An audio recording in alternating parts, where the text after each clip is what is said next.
Is it to Eric Ryba. Behind the goal to Nurse. He'll try the Oilers left side. Banks went up the boards into the neutralized area. That one's knocked down. And Adam Lowry, hulking centerman, runs into Darnell Nurse just inside the Oilers blue line. Now right side stretch pass. McDavid's away through center. Cuts into the middle up over the blue line. Looking for Patrick Maroon. Checked off his stick. Good play by Josh Morrissey. And the Winnipeg Jets clear the zone. Change for both teams. Chris Russell reversing back into his own end, under control with the puck. Lead pass to Ryan Nugent-Hopkins. He's got Puljujärvi and Jussi Jokinen with him, and he chips and chases back into the Winnipeg zone. Nugent-Hopkins in on the forecheck. Following up in the play, Puljujärvi.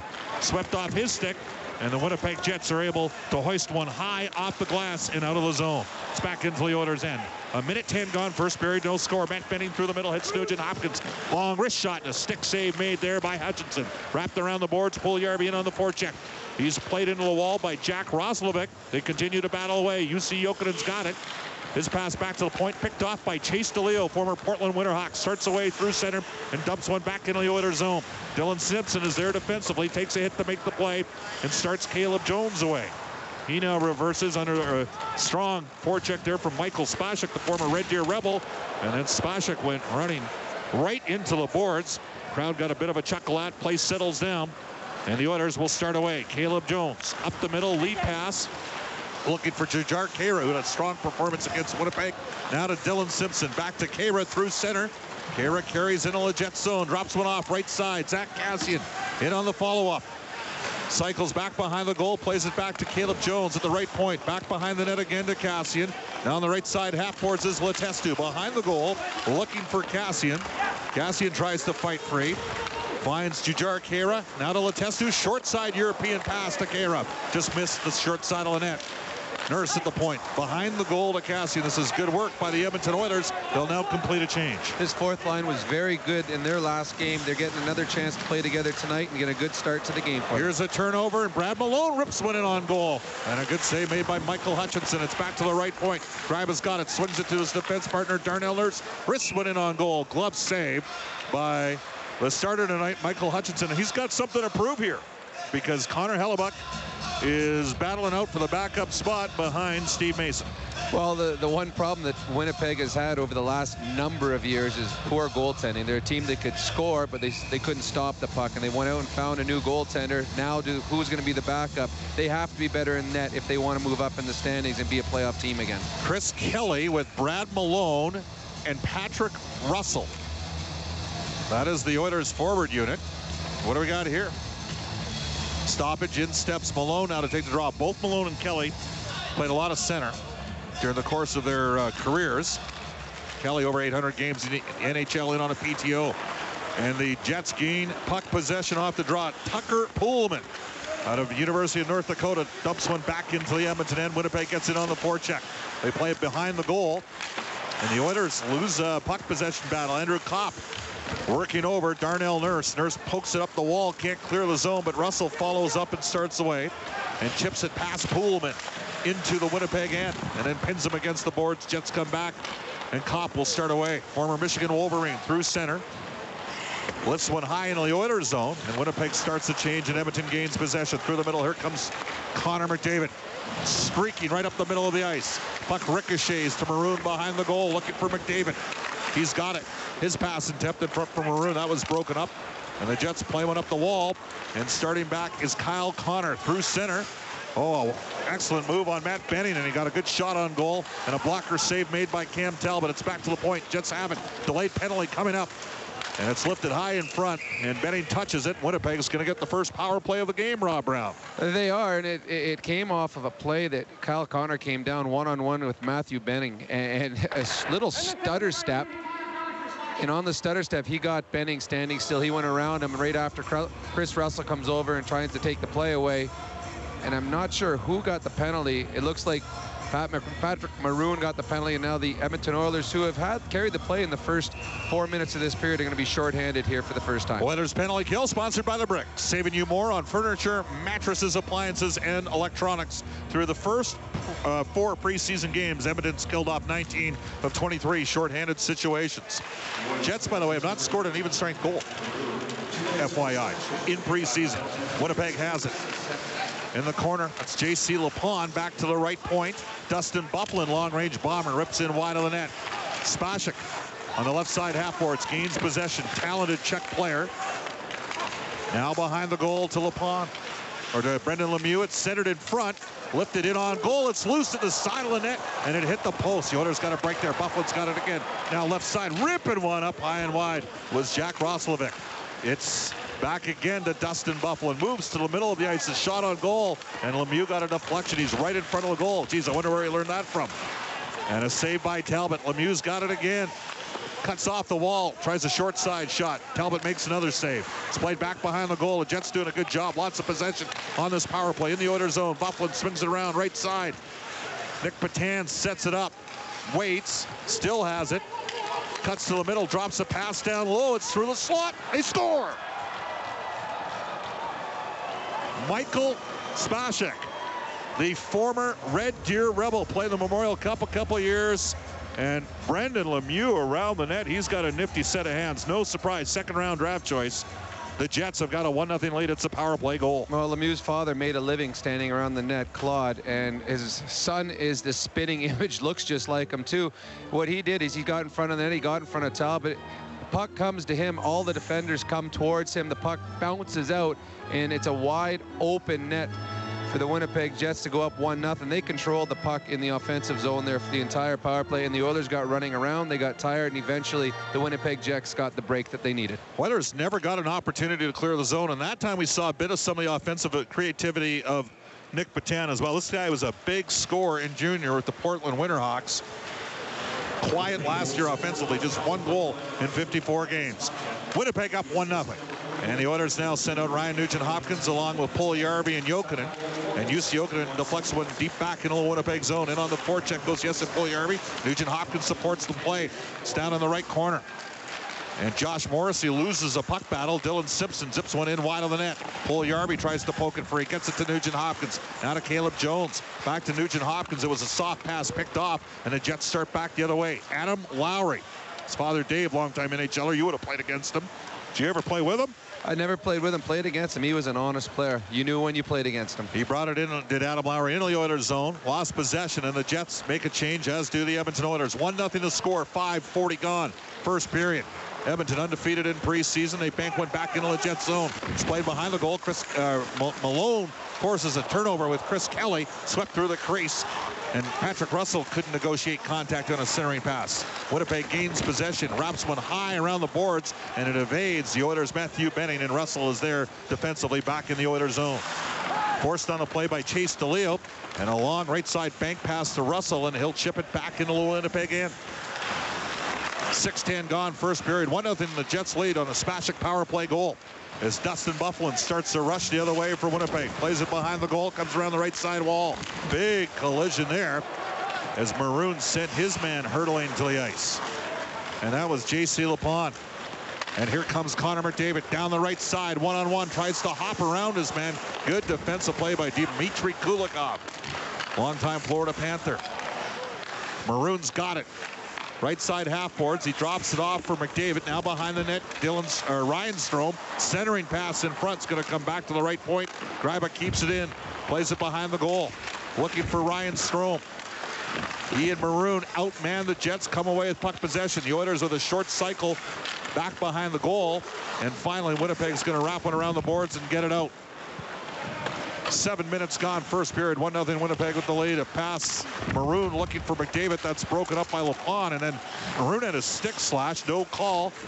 Mark Jonette, the official of the night. A shot in on goal and a save made by Cam Talbot. Mark Jonette's reputation, he doesn't call. Please direct your attention to the video board as we take a look back at some of the top plays from your Edmonton Oilers 2016-17 season.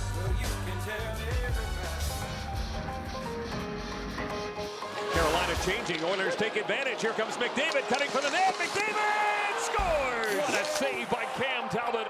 Cause you're the last of a dying breed. Cross. Finds Oscar. Correct ball. Lucy lets a shot. Go. Scores. And he went out and tries to lacrosse. Protected. Go. Last of the real ones. Right side lacrosse. Upstairs. Chris Russell. McDavid gets it back again. Right out in quick.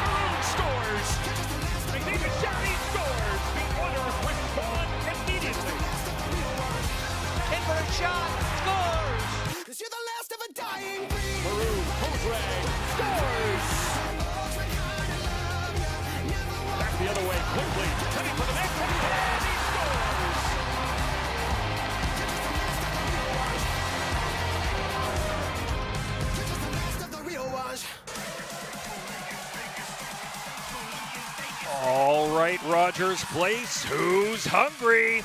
Because the Orange and Blue Ice Crew have hundreds of Old Dutch potato chips for the loudest and wildest fans in the building.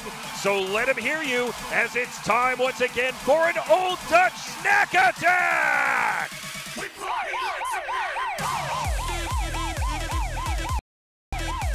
They lead it 1-0 over the Edmonton Oilers. The shots are 6-4 Winnipeg. Mark Jonette, the more experienced of the two referees working tonight with John McIsaac. Jonette's long had a reputation for not calling a lot, and we've already, John Shannon, Rob Brown mentioned this week that, or today, that the refs have already been told to scale back the amount of stick infractions.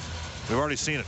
Oh, we have. And Patrick Maroon had the stick knocked right out of his hands a couple days ago. That would have been a penalty, but they've backed off a little bit and they're letting the players play a lot more.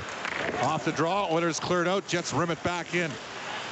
And Jujhar Khaira kicks one behind his goal, looking for Dylan Simpson. Letestu has to support the puck. Winnipeg's had a good start here. They've had some energy. They've got some jump. Puck's turned over just inside the Oiler blue line, and Jujhar Khaira starts back, dumps one deep into the right corner, and on the forecheck goes Cassian. Letestu follows up, but Kyle Connor, a quick pass ahead to Nick Patan, and he dumps it back in the Oilers zone. Under duress is Matthew Bennett, and he got stripped on the play by Kyle Connor, who's had a good start to tonight's game. Drew the penalty that led to the power play. Jets have it back at the point. Tucker Pullman's pass got picked off, and Edmonton's going to be able to clear it out. Cassian in a matchup of 44s against smooth skating Josh Morris. He dumps it deep back into the Winnipeg zone. Cassian in on the forecheck. Tries to create a turnover, can't do so. Michael Scarbosa starts back the other way to J.C. Lapon. He dumps it to the Oilers' blue line. Nugent Hopkins has got it for Edmonton. Up the boards for Jokinen, back into the Winnipeg end. Jets up 1-0, 8:20 gone, first period. Edmonton in on the forecheck. Winnipeg turns it over. There's a long-range shot. They score! Matt Benning from the right point on a turnover after an assertive Oilers forecheck. And we're just looking for the deflection here. And it was Jussi Jokinen with the flyby in front of the net. And it was a matter of time before the Oilers broke through 5-on-5, Rob. It was, and it was a good forecheck by the Edmonton Oilers. They got the puck in deep and created a turnover. The turnover comes back from Benning. Two good things happens on the play. Benning immediately puts the puck on net. Doesn't go for the big windup. He just finds a shooting lane, puts a wrist shot on net. As soon as the turnover happened, all three Oilers go towards the net. Jokinen gets there first, and I believe Jokinen, I actually now watching the replay again, I'm not sure Jokinen touched it or not. Oh, it might have hit his jersey and gone in the net, but either way, it's a 1-1 score. Jokinen had a strong performance as one of the stars for the Oilers in their victory in Winnipeg against a deep Winnipeg lineup the other night. Here's another chance right in front. They score! Brad Malone on a turnover back in the Jets zone as they were announcing the goal, and he had a yawning cage. Chris Kelly involved in the play, and it's 2-1 for the Edmonton Oilers. 2 goals in a span of 17 seconds. You look at the Winnipeg Jets lineup, they're weak up front, but they've got some good defenders on the back end. But so far in this game, it's the defense that has caused the turnovers. Back-to-back shifts, the Winnipeg Jets turn the puck over in their own zone. This one, the winger on the boards tries to pass it back. He ends up shooting it right into his front of his own net. In front of the net, both Russell and Malone standing. There was a 2-on-0 on the goaltender Hutchinson. Malone has a wide open net. He puts it in the net, and just like that, the Edmonton Oilers are up 2-1. Russell and Kelly draw assists on the goal scored by Brad Malone. The Oilers goal scored by number 24, Brad Malone! 9 minutes gone, period 1. 2-1 Edmonton with the lead. The puck is now back in the Oilers zone. Sean Matthias battling for possession. Back to the left point to Kulikov. Swings it a slide to the right side for Buffalo, and he keeps it in. Matthias back to the point. Kulikov directs one towards the net, deflected just wide, and now Malone to Chris Kelly, who's looked a little bit better here over the last couple games. Up the right side, a lone man by himself is Darnell Nurse. He tries to hop around Kulikov as the Oilers complete a forward change and Winnipeg gain possession. Buffalo up the right side will start away through the middle. And a pass that Matthias can't pick up, icing the call. Edmonton with a 2-1 lead, 2 even strength goals, both created really with an effective forecheck. And that's how you're going to beat teams like the Winnipeg Jets. Get the puck in deep, get your fast forwards in there, a little body contact, and if there is a turnover, no hesitation, take the puck and the bodies and go to the net. And the Oilers did twice there and got 2 goals. Something to watch here is Kelly went off. He got hit hard at the very end of his shift there. He's on the bench right now. He's leaning over. Hopefully it's nothing major. He's on a PTO. He's trying to make this team try and find himself a contract. This is his 4th game. He's been given an opportunity to play here. McDavid up front along with Maroon and Ryan Strome. McDavid wins the draw. He's got the puck, chip pass in front looking for Strome. That's broken up. The Jets start back. Nick Patan through center, tries to hop around. Caleb Jones effectively angled him off, and Simpson's back defensively for Edmonton. Exactly 10 minutes gone, opening period. It's 2-1 Oilers, and Connor McDavid starts away up the right side boards. Through center, hops around a man to the blue line. Centered right in front. A good look there for Patrick Maroon and a save from Michael Hutchinson. He didn't get all of it on the shot. Oilers lead 2-1, 9:55 to play.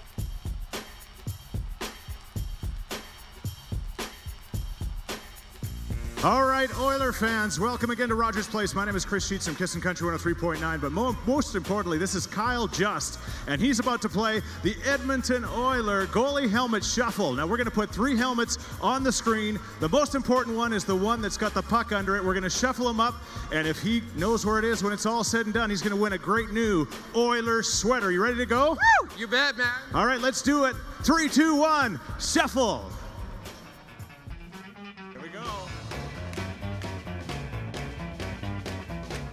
He either looks really confident or really confused. I can't decide. He's got a great smile, though, doesn't he? They just keep shuffling. Edmonton Oilers sweater up for grabs.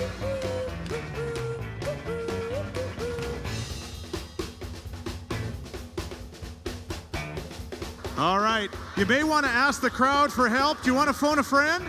It's the one on the left. All right, so it's 1, 2, or 3. He says 1. He says it's 1. Let's see if he's right. He's won that Oilers sweater tonight. Please be right. Please be right. He's got it. Yeah. Woo. Fantastic. There's the sweater. Congratulations, the Edmonton Oilers. Goalie helmet shuffle. Give us a let's go Oilers. Let's go Oilers. Woo! Yeah, good job.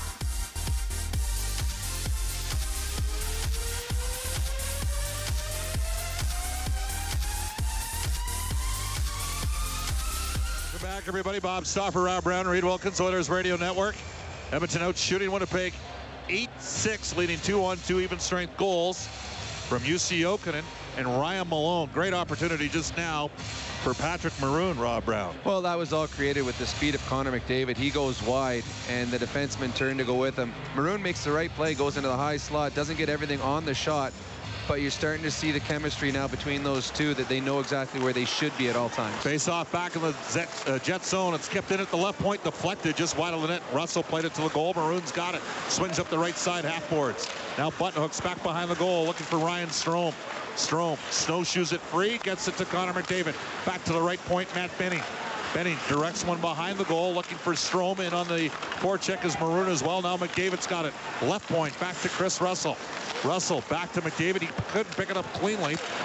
And the Jets' Tucker Poolman gets stripped on the play by Connor McDavid. Lowry in defensive support is going to be able to clear it out to Andrew Kopp. This is a bad matchup right now for the Jets. They get it into the Oilers zone.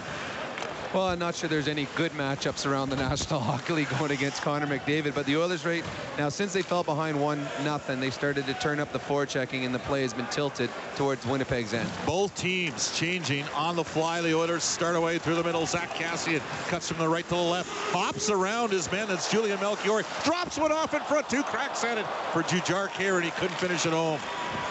Great luck there from Zach Cassian, who's a fan favorite. Now Winnipeg dump it back into the Oilers' end and gaining possession with Eric Gryba. Far left side pass looking for Khaira. It's played into the neutral ice area. Nurse has it. Lead pass up the middle for Cassian. He's at the end of his shift, and he directed one, tried to bank it off the glass. It went up and over the glass and into the stands, and we get a stoppage. 2-1 the score. Edmonton 8:31 left to play, first period. A great example by Cassian there of what to do in the new NHL with the rules they have. You can't impede someone's progress. Kassian's coming down. Instead of trying to beat a guy one-on-one, he throws the puck off the boards and just skates by him. There's nothing you can do. He's a faster skater. He gets by him and then sets up a wonderful play to Jujar. Nice save by Hutchinson to keep this just a 2-1 lead. And a solid play by Melchiori after he got burnt by Kassian, because he went right back to the front of the net and tied up Kara's stick on the second chance opportunity. Oilers dump it back into the Jet zone. Nugent Hopkins up front with Jokinen, who's got a goal, and Jesse Puljujärvi. Puljujärvi trying to poke the puck free. It's a four-man battle in the corner, and the Jets clear it past Darnell Nurse. They're going to wave off the icing, and Nurse will have to chase it back into his own zone. Greiba plays one up the board. That's stripped on the play. Nurse pitchforks his man into the boards. Winnipeg tries to keep it in. Tucker Poolman back to the point to chase DeLeo. His centering attempt went astray, and Nugent Hopkins has it. Settles the play down to Jesse Puljujärvi, who winds it up through center. Right side pass hits Nugent Hopkins. He deflects it back behind the Winnipeg goal. Nugent Hopkins got a stick up. They didn't call it. One each way now. That would have been called Monday night. And Nugent Hopkins and Puljujärvi continue to battle in the corner. To Malone, the left point. Nice footwork by Caleb Jones, centered in front. And Puljujärvi couldn't deflect it home. And the Oilers will complete a forward change, and Winnipeg will start back. Michael Spacek, the goal scorer for the Jets in the power play, reverses back into his own zone. 7:20 left, opening period, 2-1 Oilers. And J.C. Lepond fields a high clearing attempt and dumps it back into the Edmonton end.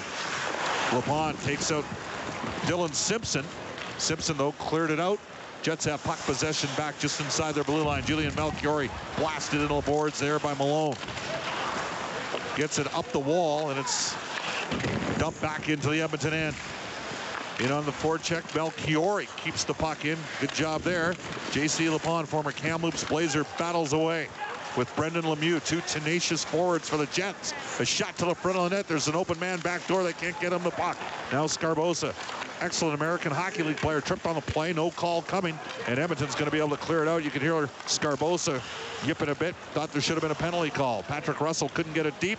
Ben Sherratt has it for Winnipeg. 6:30 left, first period. Long stretch pass. They wave off the icing, and the Oilers have it back in their own zone. Matthew Benning with the puck up the right side wall, looking for Patrick Maroon as he's joined by McDavid and Strome. Maroon stripped, and Winnipeg Jets start back through center. Play broken up at the Oilers' blue line. Russell spins away from his man, dumps one high up the boards. Knocked down by Lowry, but in defensive support was Ryan Strome. And he's now got the puck, hoists one high, looking for Patrick Maroon. He'll race Tucker Poolman deep back into the Winnipeg end. Poolman wins it and clears it into the Oilers' bench, and we'll get a whistle here. 5:52 left, opening period, 2-1 Edmonton.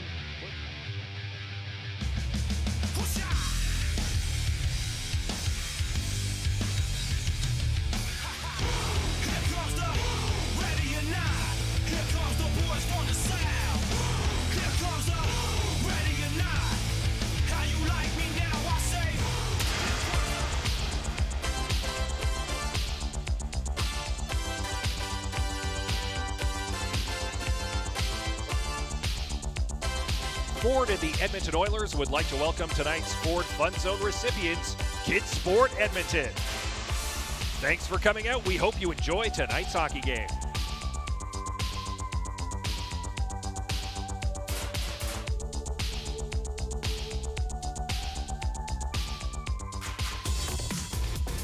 Help us celebrate this season at Rogers Place by tweeting us and tagging your Instagram posts with the hashtag Oilers and send to @EdmontonOilers. Your tweets and Instagram posts could be displayed on the Rogers Place video board during tonight's game. Make sure to follow the Oilers on social media all season long for exclusive features, contests, and breaking team news. And now, Rogers Place, it's time for you to Make some noise! as the Orange and Blue Ice crew are looking for the loudest fans in Rogers Place tonight and rewarding them with an Oilers t-shirt.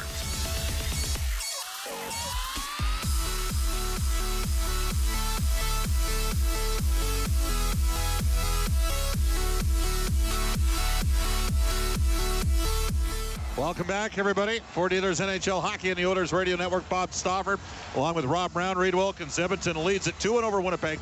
5:52 to play here in the first period. The Oilers out shooting the Jets 9-6. Two even strength goals. Jokinen and Malone for Edmonton in a span of 17 seconds after the Jets had opened up the scoring on a power play marker from Michael Spacek. And the one thing we haven't seen, Bob, so far is a power play for the Edmonton Oilers, as the referees, Jonette in particular, have let everything go tonight, something that is completely opposite as what we saw here on Monday night. Not a surprise. No, it's not. Certain officials have reputations, and Mark Jonette is from the let 'em play school. And frankly, it hasn't had that much of an effect on tonight's game. I'm sure you're the first to admit to that. I think the game has been very good at the pace it's going. Oilers win the draw, and following up the play through center, Eric Greibert clears it into the Winnipeg zone. Half a stride offside on the right side was Zach Kassian. So Mark Jonette, was he just starting in the league when you were playing? He was in the end of my career when I was in the minors. He was in the minors as well. And there's certain refs you like, and there's certain refs you don't like. I'm going to say he would probably go in the latter. Now, was it a mutual thing both ways? Because, Rob, you were not exactly a shrinking violet. You were one of the top scorers in the Well, I spoke my mind. Yes. I'm not sure if the language barrier was an issue or not, but I'm sure he got the gist of what I was saying most nights. Mind you, most of those words are pretty much transferable. I actually learned a few of them in French just so I could make sure he knew what I was saying.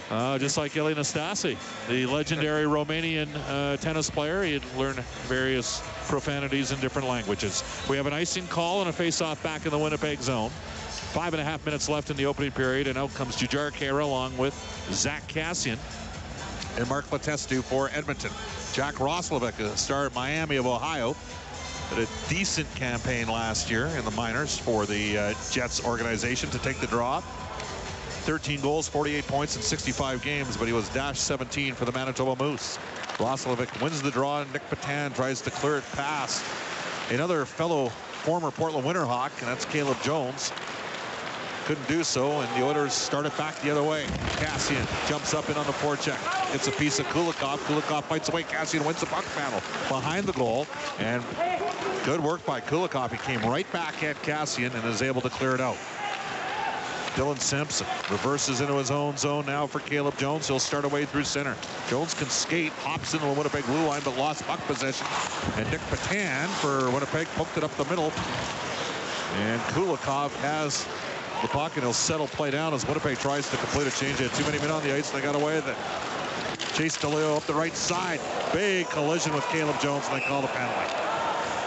And that's a tough call in my mind. I mean, he sort of was a little bit held on the play, and then he runs into, it was Jesse Puljujärvi that's going to get the hold.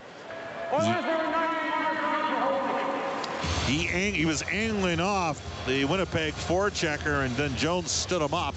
So we have our second brick penalty kill of the game. The Jets are 1 for 1 on the power play. Well, we've talked about it at the beginning of the show that the Winnipeg Jets have not scored a 5-on-5 goal yet this year. So the only way they're going to get it is on the power play. Their power play did look very good before they scored the goal. That one, I agree. I don't know if that's a penalty. I think it was a great hit by Jones. He took it full advantage of the player being turned into him.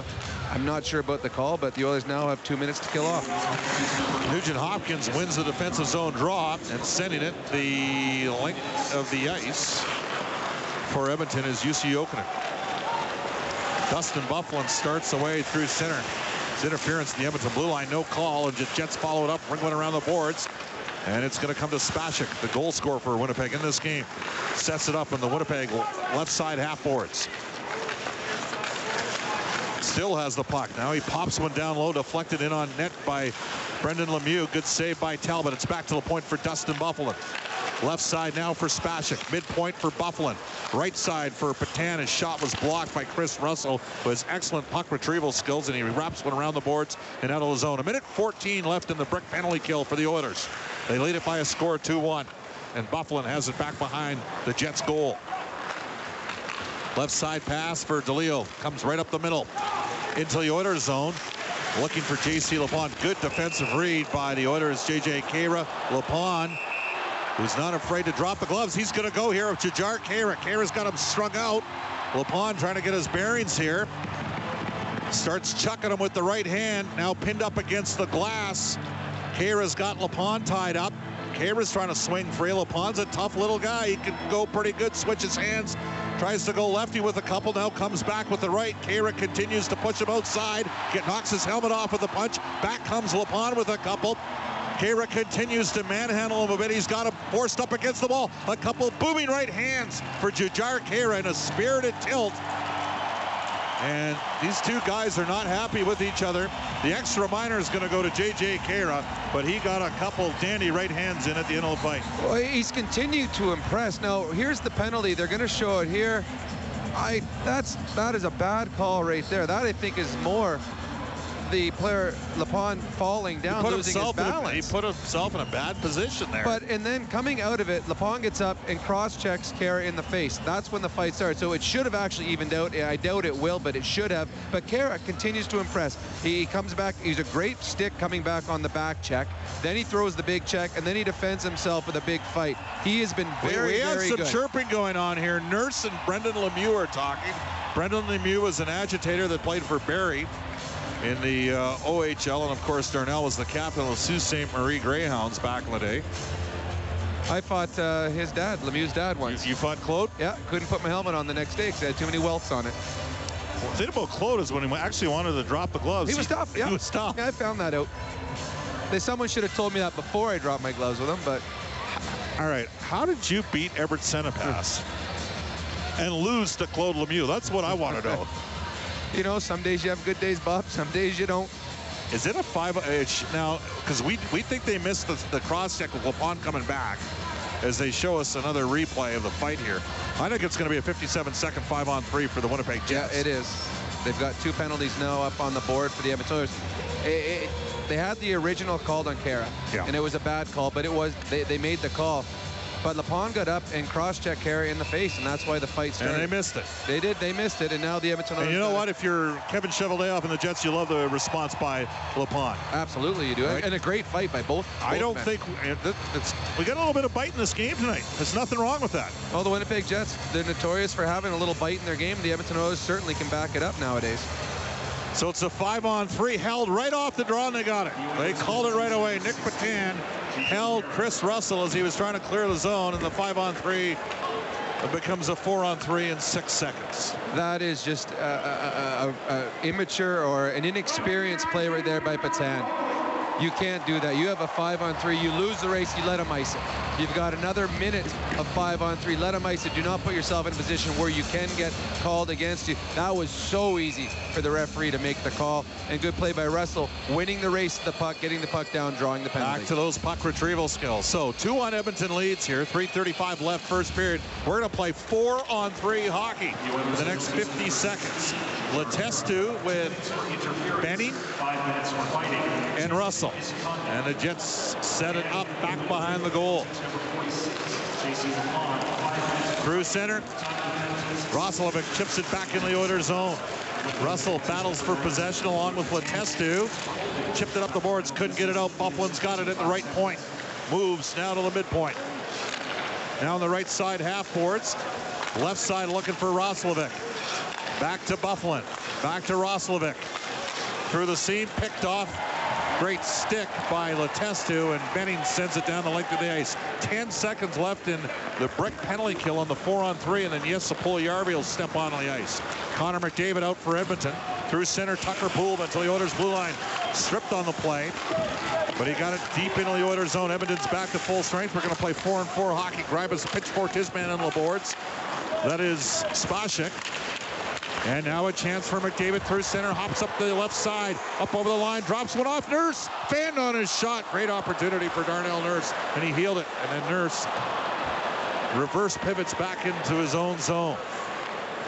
That was the good and the bad for Darnell there. Good play, jumping up. You could hear him yelling here in the press box, telling McDavid he is open. But then the bad was he whiffed on the shot as he was wide open. 4-on-4, McDavid hops into the Winnipeg zone, rolls one just wide of the goal. And Chase DeLeo banks one past Darnell Nurse. It's a 2-on-1 the other way. Andrew Kopp up over the line, shoots, and he missed high and wide, and you can hear his disappointment. Back comes Edmonton through center. McDavid on his horse up the right side boards. Butt hooks just inside the Winnipeg zone. Feathers a pass down low. Dylan Simpson has it. Oilers will be on a 5-second power play in 3 seconds. As stepping back on the ice is Maroon. He was sitting out the penalty for Kara. The Jets are back to full strength as well. And we got 5-on-5 hockey, 1:30 left in the opening period. 2-1, the Oilers with the lead. Nugent Hopkins now with Puljujarvi and Jokinen. And Ryan Nugent Hopkins starts up the right side boards. Stick checked on the play. Nice defensive read by Michael Scarbosa, and he dumps it back in the Oilers' end. Puljujarvi back to Caleb Jones. Now to Ryan Nugent Hopkins through the middle. And Puljujarvi tries to pick it up, can't do so. He's skating tonight, that's for sure. But a nice read by Brandon Tanev. He strips an Oiler of the puck and brings it into Edmonton end. Dumps it behind the goal. Jones got slash penalty coming up against the Winnipeg Jets, and Edmonton's going to get a power play here. Matthew Benning, whose only 2 AHL games last year were played against the Manitoba Moose, sort of jumped in there. Lemieux's doing some chirping.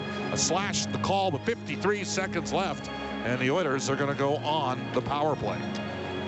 Yeah, it was behind the nets. Scarbosa gets his stick across the wrist of, I believe, Benning, and that's why there was some pushing and shoving after the whistle. But the Edmonton Oilers, with less than a minute to go here in a first period, a very spirited first period, they get to go back on the power play and hopefully add to their lead going into the intermission break. They've had 5 seconds of previous power play time with the overlap, so this will be their first full power play. It's brought to you by ATCO Energy, your trusted Alberta retailer. Learn more at atcoenergy.com. 53 seconds left in the period. Jokinen to take the draw for Edmonton, and he wins it. Now to Nugent Hopkins on the right point for Matt Benning. Back to Ryan Nugent Hopkins, right point. Benning shoots, and it got deflected just wide of the net. It's wrapped around the boards. Nugent Hopkins on the right side half boards. 2 cracks at it, and the Jets are able to hack it outside the blue line with 30 seconds left in the period. Matt Benning settles it down. Slowly, surely through center. And he dumps one deep back into the Jet zone. In on the forecheck goes Patrick Maroon. And Winnipeg clears it, but Jokinen knocked it down. Got it back to the right point for Benning. The left point now for Strome. Right side for Nugent Hopkins. Centered in front for Maroon. It's going to come right to Jokinen, and he rolled one just wide of the net. Another penalty coming up to Winnipeg. Edmonton should give the Jets the puck. It's going to come back to the point. And the period's going to run out here. The hot shot ripped on goal, but Edmonton's going to have 1:07 to work with on a 5-on-3 to start the second period with a 2-1 lead. Rob momentarily.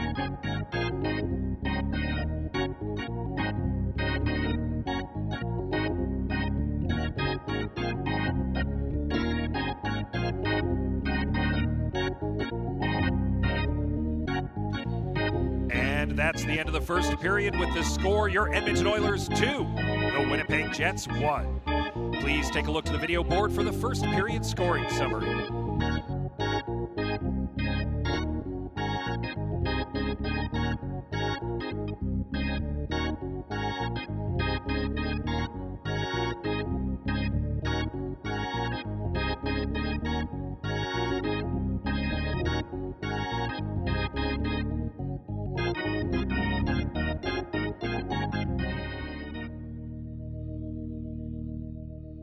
Fans, please direct your attention to the video board as we throw it to Tom Gazzola for tonight's first intermission interview. Tom?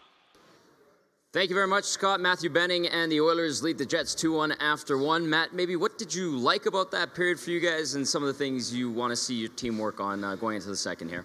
I thought we got in on the forecheck good. Some of our lines had good chemistry. I think we can clean up our passing a little bit. It just makes it a little bit easier on the guys when it's on the tape. Second time this week you're playing the Jets. Surprised it took this long to get a little bit chippy out there. Guys are fighting for jobs too. Yeah, exactly. I mean, you expect that out here. We're getting close to opening day, so guys are trying to make their impact, and guys are playing hard. How you feeling out there? Second preseason game for you. Good. I mean, trying to get my gaps back and my angling back, but most of it's there. I just got to find that little extra and be ready to go. All right, Matt, thanks for this. Good luck the rest of the way. Thank you. Matt Benning and the Oilers lead the Jets 2-1 as we head into the middle stanza.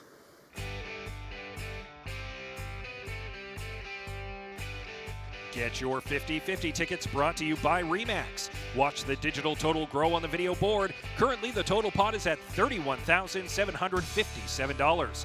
Proceeds from tonight's draw go to the Edmonton Oilers Community Foundation and the Today Family Violence Help Center, whose volunteers can be found selling tickets throughout the building.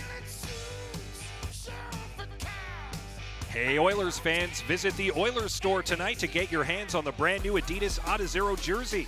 Available in home, away, and select pre-crested players. Be the first to get your hands on your home team's new jersey. Get yours while quantities last. Oil Country. Rogers Place is renting PCL Loge tables, Scotiabank Suites, and Sky Lounge balcony for Oilers games and select other events. Perfect for business and personal outings of groups of 4 to 52. Become a Premium Seats Insider today by registering at rogersplace.com or phone 780-414-LIVE.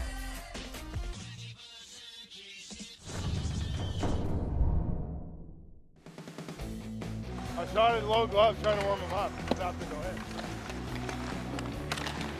Oh! I'm 3 for 3 today, baby. Because I'm in. Oh. I'll tell you a nice hug. Where do you want it? Where do you want it? Low block. Low block? Yep. Ah! Good deal.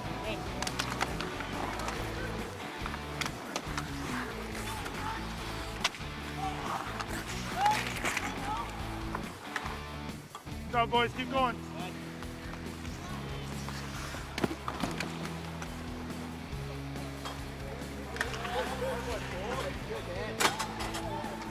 Nice hit, Pixie. Yeah, boy. Good hit. Throw that ball around, hey? Throw that ball around. All three, all three.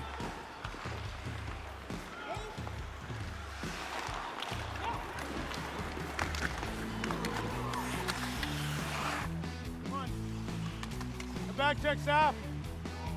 Time, time, time. That's a good start, White. Hey, good start.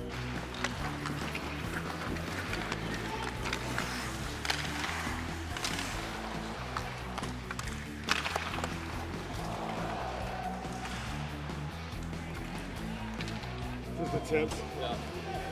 Fortunately. Oh, it hurts. All right, kid, you're playing a hell of a game right now. Let's go. Got that for the righties? I want the righty here, but it's easier to rip. Keep going, White. Hey, we're taking it to him. Keep going, boys. Let's go. Attaboy, Gambo. Attaboy. Nice work. Nice shot, Yammer. Attaboy. Hey, hey. If he wins it out, bump it back, bump it over. I'll go behind the net and shoot it down.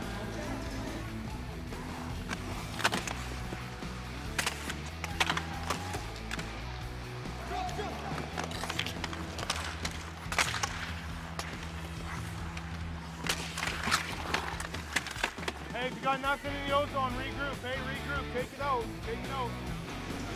Your legs is undone. What's that? Oh, I didn't say it either. Come on, White. Hey, let's go, fellas. Come on. Bury him. Hey, bury him. Give him no life out here. Let's go.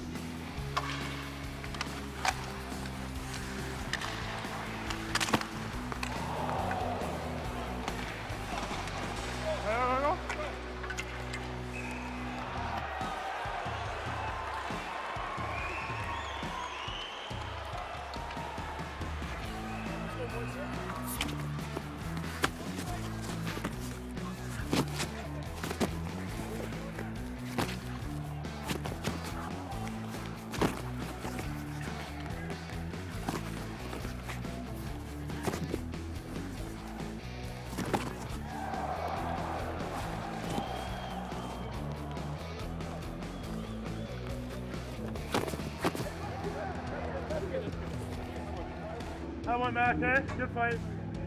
What's your chances for this year? Yeah? Yeah. Good luck, man. Hey! Woo! Woo! Yeah! Good on, Aki. Power dog. That's good. That's good plus, boy. Good on, boy.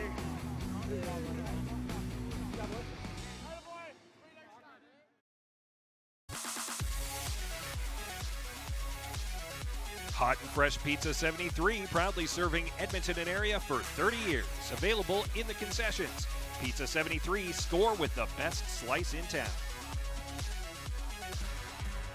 Do you have a song that you're dying to hear? Well, let us know by tweeting us at Edmonton Oilers and include the hashtag Oilers Tunes for your chance to hear your request at tonight's game.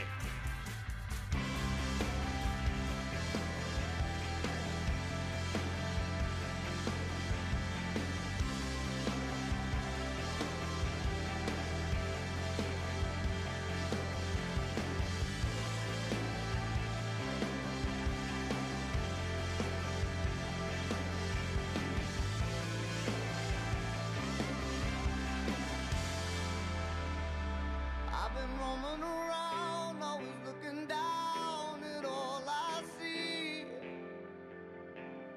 Painted faces fill the places I can't reach. You know that I could use somebody. You know that I could use somebody. Someone like you and all you know and how you speak. Countless lovers under cover of the street. You know that I could use somebody. You know that I could use somebody. Someone like you.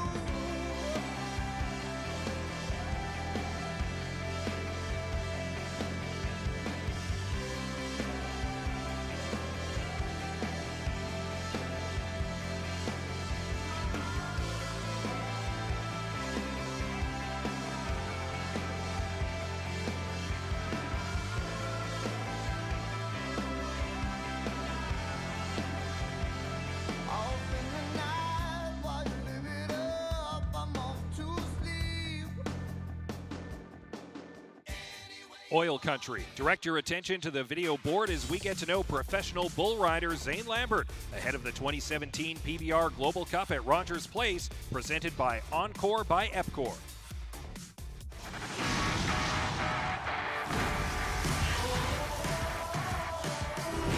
I'm Zane Lambert. I'm a professional bull rider, and I'm from Pinoca, Alberta. This is the one and only Zane Lambert, one of the world's very best. Come on, Zane! Zane Lambert, the champion of champions. Come on!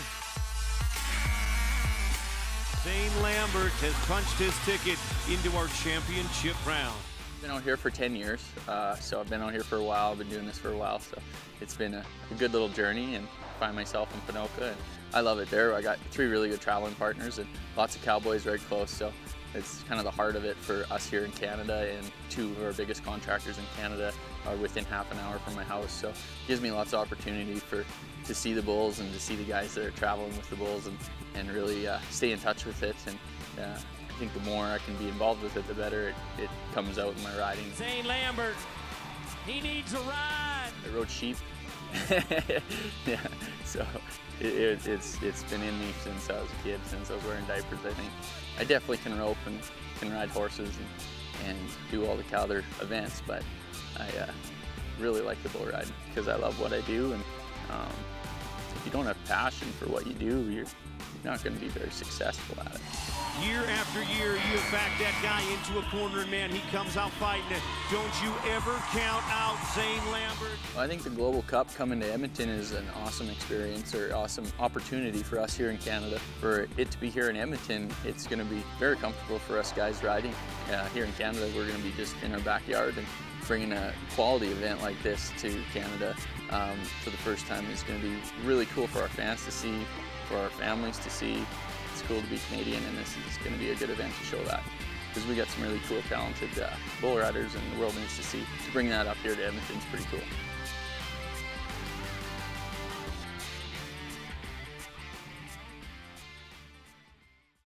Quiet now into the tremor of a hope that's growing deep inside.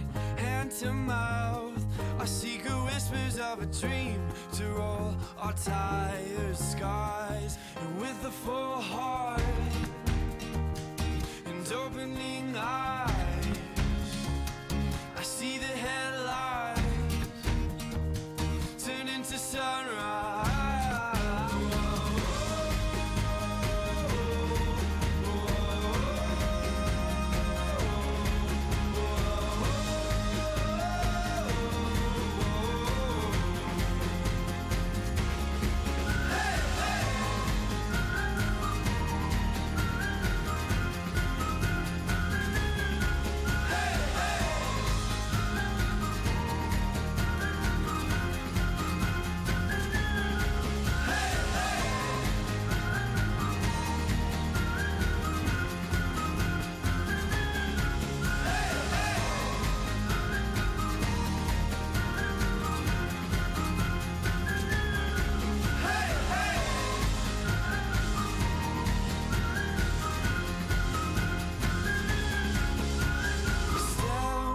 Time, move to the rhythm of a heart that beats for real life.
Back to the ice, your Edmonton Oilers! Turn up the lights in here, baby.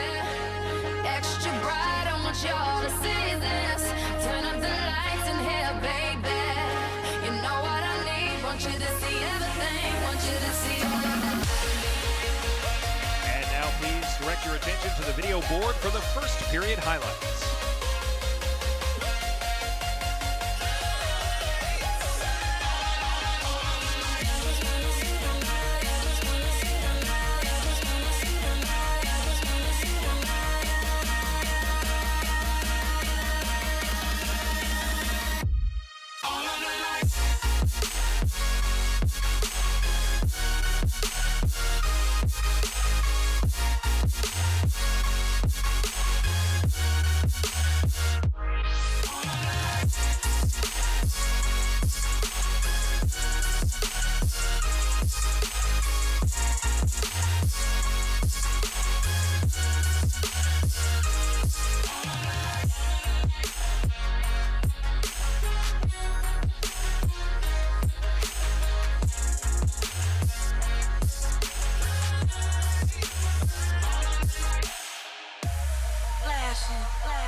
flashing, flashing, lights, lights, flashing, flashing, lights, lights, lights. Make some. Pennsylvania dealing with personal matters. Rob Brown providing color tonight.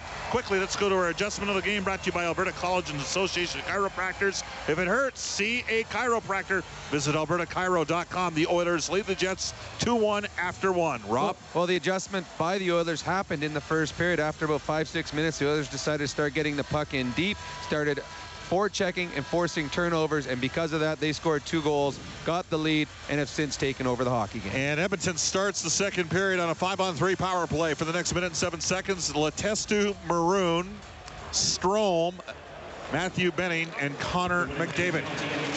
And McDavid starts up the left side boards to Patrick Maroon. He pops one off now to Benning in the Jet zone. Left side pass for Letestu. Back to the left point, Strome. Right point, Benning. Right side half boards, McDavid. Through the seam, looking for Letestu. Return pass, he shoots it. He missed the near side. Maroon poked it free. It got swept back to the point.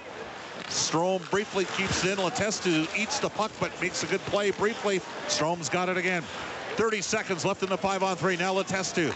Back to the left point, Strome moves to the middle of the ice. Right side, McDavid waiting for Strome. He shoots, and a big pad save made there by Hutchinson. Letestu at the left point. Now to the right point for Strome. 20 seconds left in the 5-on-3. McDavid through the seam. It's going to come back to the right point. Strome, time and space to McDavid. Right in front. And that pass went right through the crease and into the neutral ice area. Edmonton now only on a 5-on-4 power play. Maroon hits the blue line, left side. To the left of the goal, McDavid comes to the right side, sweeps around Sherratt, back to the right point, Nurse. Now to Connor McDavid off the right side, half boards, looking for Jesse Puljujarvi. That hit a skate. McDavid's got it again in the corner. Takes the puck, short side pass goes right through the crease, back into the center ice area. Couple great opportunities set up by Connor McDavid. They wanted the one-timer by Strome. They got it. He wasn't able to capitalize. Here's a stretch pass, Jokinen looking in front for Ryan Nugent-Hopkins, and he couldn't pick it up cleanly. And Winnipeg sends it all the way back into the Oilers zone. Yeah, the Oilers did a good job moving the puck around. They knew what they wanted. They were able to get the shot. The Winnipeg Jets just collapsed, eventually got the chance to get the puck down and wasted the end of the power play. Now the Oilers are only 9 seconds left before they're all even up again. Puljujarvi went to bring it into the zone, got swept off his stick, and Winnipeg's going to send it the length of the ice, and Edmonton drops to 0 for 3 on the ATCO Energy power play. Nurse up the boards looking for Zach Kassian. He deflects one in the center ice area. Winnipeg pounded back in. 2:10 gone second period. Edmonton leads by a score of 2-1. Mark Letestu to Chris Russell. Tries the Oilers left wing and sends one deep back into the Winnipeg zone. Brad Malone in on the forecheck. Knocked Josh Morrissey off the puck. Cassian's going to battle for puck possession as well. Got centered right in front, and Winnipeg's going to be able to clear it. Kyle Connor through center, tries to hop inside of Simpson. He knocked it off his stick, and the Oilers gain possession in their own end. Kassian takes a hit to make the play. To Simpson, now right side for Letestu. He dumps it behind the net. Malone on the left side half boards got stripped, and Jack Roslovic starts back the other way. Here's Kyle Connor, shoots, and he missed the far side. And the puck ricochets all the way back into the neutral ice area. The Winnipeg Jets got a little bit of excitement after killing off that 5-on-3 and have taken a little bit of the play back to the Edmonton Oilers here in the first couple minutes of the second period. Winnipeg sends it in. The Oilers send it right back into the Winnipeg zone. Out comes Strome with Maroon and McDavid. And the Jets chase DeLeo. Bank pass left side off the boards. Brandon Tanev through the crease, wide of the net, and a chance the other way for Maroon. He's got McDavid with him. Maroon tried to center it in front. Good defensive play, taking away the lower part of the ice. Now following up, McDavid shoots, and a good save. There's 2 cracks at it for Strome, and covering up is Michael Hutchinson, and then Strome looking at Patrick Maroon, who's throwing his body around in front of the goal, but an opportunity off the half boards on yet another turnover in the Winnipeg zone. And That was Patrick Maroon finding Connor McDavid high slot, and a good save by Michael Hutchinson. Well, it was a good job by Maroon. He had a chance earlier in the shift as he chased down a puck to try and set up McDavid backdoor on a 2-on-1. The puck eventually gets around in the corner, and the forecheck of Maroon forces a turnover, and he gets Connor in the slot. Connor has all the time in the world. He tries to go upstairs on Hutchinson. Hutchinson with another big save to keep this just 2-1. Michael Hutchinson catches with his right hand. How different is that for a shooter to think about? It affected me. It seriously did. It always seemed like the knob was in the way, and you come in, everything looks different. So I didn't like goaltenders that caught the wrong way. I'm not sure it affects Connor the same way as it affects most players, though. Well, he is yet to have a 49-goal, 114-point season in the NHL, Rob Brown. It might be coming soon, though. All right, 4 minutes gone, second period. Oilers lead it by a score of 2-1. Jets played into the Edmonton zone. Bufflin ripped one in a goal, and it hit a skate front. Might have hit Patrick Russell. Chris Kelly is back, by the way, and he is out with Brad Malone. As the Oilers now make a quick change, and the Jets gain possession. And Scarbosa was offside. Let's further that point here for a second. So you played on a line with Mario Lemieux, who is as gifted as a player as there was one-on-one in the world. But David's a little different. It is faster, a lot faster than Mario was. How much is it difficult? Was it? And I'm serious about this. Is it difficult reading and reacting when you're playing with a player that good? You have to think the game the same way. You might not be able to do the same things that he's able to do, but you must be able to think the game because you got to know where he's going with the puck, where he's skating, where he wants the puck. And not all players can do that. To be successful, you have to be able to see the game in the same eyes as he does. Bob Stauffer, Rob Brown with you. 4:30 gone, second period. Edmonton up 2-1 over the Jets. Jack Roslovic brought it into the Oilers zone. Banked one off the short side. Talbot briefly lost sight of it, but it went up and over the goal. Now the puck's back to the left point. There's a shot ripped in by Kulikov, who had a tough year last year. Minus 26 in Buffalo. Traded for Mark Bezic, who analytically had a good year for the Florida Panthers. Kulikov's wrist shot and a save by the Oilers' Cam Talbot. Not sure anybody had a real strong season with the Buffalo Sabres last year. Nice save by Talbot there. When you're down here by yourself, not seeing a lot of rubber throughout the game, as it's only the 8th shot so far by the Winnipeg Jets. You got to be mentally prepared. And Talbot, a great job there on top of the blue paint. He comes out and then just sucks the puck into his body. No rebound. Nice for a guy who hasn't seen a lot of action here so far in this hockey game. And we do expect Cam Talbot to go the distance in tonight's game. The Oilers lead it 2-1. Roughly 5 minutes gone here in the second period. Winnipeg, after Edmonton had cleared it out, dump it back into the Oilers zone, and back behind the goal is Chris Russell. Sets up shot, banks one off the boards, looking for Patrick Russell. And he lets it play on all the way back into the Winnipeg end. Michael Spacek tied up by the Edmonton Oilers' Zach Kassian, who tries to fight for possession in the right corner. And the Jets get it. Julian Melchiori being worked over there by Russell, who's been impressive. Now Letestu off the right side boards, fires one in front. Hutchinson goes down and makes the save. Well, things that you see throughout a hockey game are players getting opportunities because of situations. And Jujhar Khaira in the penalty box, he got an extra 10 on his fight.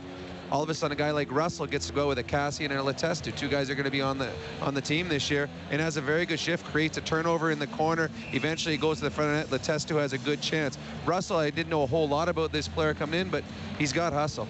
And I think that the organization likes that. As you see, he continues to get into these exhibition games. Well, the face-off back in the Winnipeg zone to our broadcast left. The Oilers' right side, and McDavid waved out a circle. Strome takes the draw, but Lowry wins it for Winnipeg. Now to Andrew Kopp through the middle, looking to activate on the play. Josh Morrissey, who played with Leon Draisaitl in both Prince Albert and Kelowna. Morrissey dumps it in deep. Edmonton's going to be able to get it out through center. McDavid hops into the Winnipeg zone. Tries to swing past Morrissey. Now comes to the near side half boards. Cuts to the middle. He got picked on the play. Tucker Pullman's away, comes right up the middle, and then he brings it into the Edmonton end. Back behind the goal for Andrew Kopp. He was poke checked by McDavid, and Connor McDavid's flying back up the right side through center. Cuts to the middle, waiting for some help. Button hooks just inside the blue line. And then dropped it off for Caleb Jones, and a malfunction at the junction. He ran into Dustin Byfuglien. We know who's going to win that battle. Byfuglien tried to take it all the way to the Oilers' goal, and Jones got lower center of gravity, did a good job defensively. Yeah, Jones did a good job coming back after the turnover in the offensive zone. Here's McDavid, centers right in front, a chance for Patrick Russell, and a save made there by Michael Hutchinson, and then Byfuglien roughed up Russell afterwards. What a touch pass there by Connor McDavid. Winnipeg sends it deep back in the Oilers zone. Malone runs his man hard into the boards. It's back to Lapointe, kept in by Melchiori for the Jets. They swing it down low. Chase DeLeo, penalty coming up to Edmonton. It's centered in front. And Ben Sherratt now at the right point. A long shot ripped in high and wide by Spacek. Malone, who I think is going to get the penalties, working over his man. And it's now cleared outside the Edmonton blue line. Winnipeg will do a reset here. 7 minutes gone, second period. 2-1. Edmonton with the lead as the Jets start away through center. And Kyle Connor had it checked off his stick. The Jets will have a power play when we come back. 7:18 gone, second period. 2-1 Winnipeg. Oilers number 24, Marner Pound for tripping.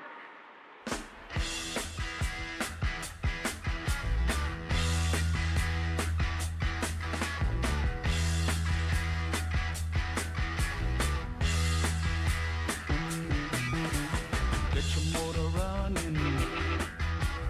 Head out on the highway. Looking for adventure. And whatever comes our way. Yeah, gotta go make it happen. Take the world in a loving embrace. It's time now to take a look at some past moments of your Edmonton Oilers taking on the Winnipeg Jets in tonight's head-to-head matchup.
McIntyre and Dustin Boyd, and a smaller player with skill as Edmonton ices the puck and sends it back in the Winnipeg zone.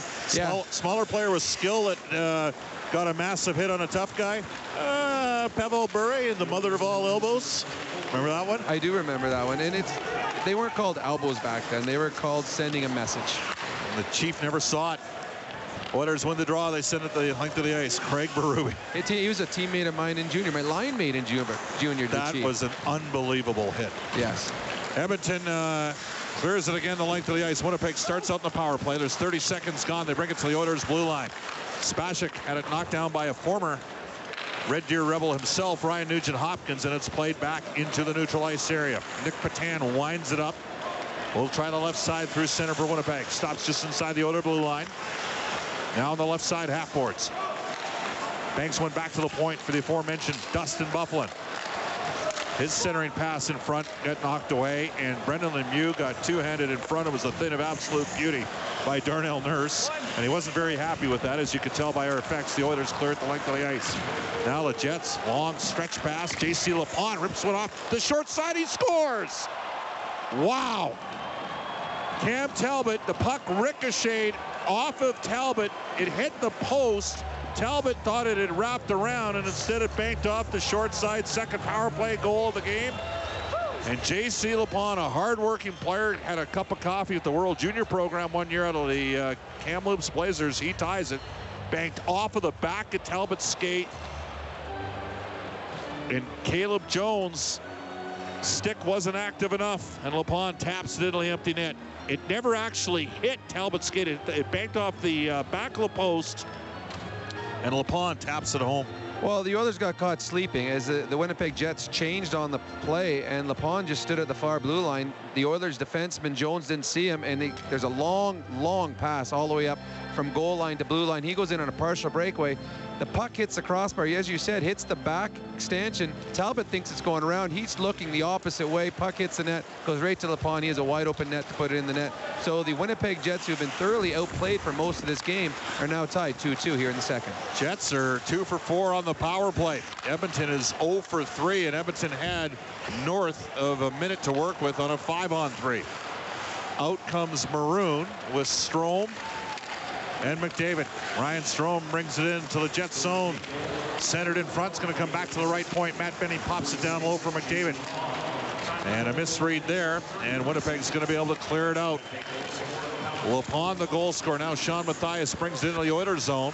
And there defensively was Chris Russell to angle him off. Matt Benning starts away through the middle. And a great defensive play by Spacek. 3-on-2 opportunity for Winnipeg the other way. Chase DeLeo back behind the goal. Center through the crease. Activating from the point is Kulikov. And a shot for Adam Lowry. And a kick save. That was Tanev, rather. And a right kick pad save by the Oilers netminder Cam Talbot. Spacek's got it in the corner. Tries to spin off the half boards. Russell pins him against the wall. Now Benning works over Tanev. DeLeo against the Oilers' Connor McDavid. Cycles down low for Tanev. It's back to the point for Kulikov. He cuts now to the near side boards. Plays it back to the right point. A long shot by Tanev. It's loose at the side of the net. And McDavid took a penalty against DeLeo. Winnipeg still has puck possession. They're working hard. They're being rewarded here. Byfuglien on the right side, half boards for Kulikov. Back to Byfuglien at the point. To the left side, the Jets keep the surge alive. Byfuglien from the point, lifted one up high and wide. DeLeo, bodied by Patrick Maroon. He works him over. Byfuglien follows the play up, and then he gives a shot to Patrick Maroon. Winnipeg still has puck possession. 6-on-5 for more than 25 seconds here. Center through the crease. DeLeo's got it down the left side half boards. Back to the left point. Kyle Connor, right side for Kulikov. Midpoint, Byfuglien shoots, and he ripped one wide of the goal. Edmonton finally touches the puck. And the Jets will go back on the power play when we come back. We're tied at 2, middle of the second, 9:17 left. Edmonton power play number 97. 2 minutes rocking.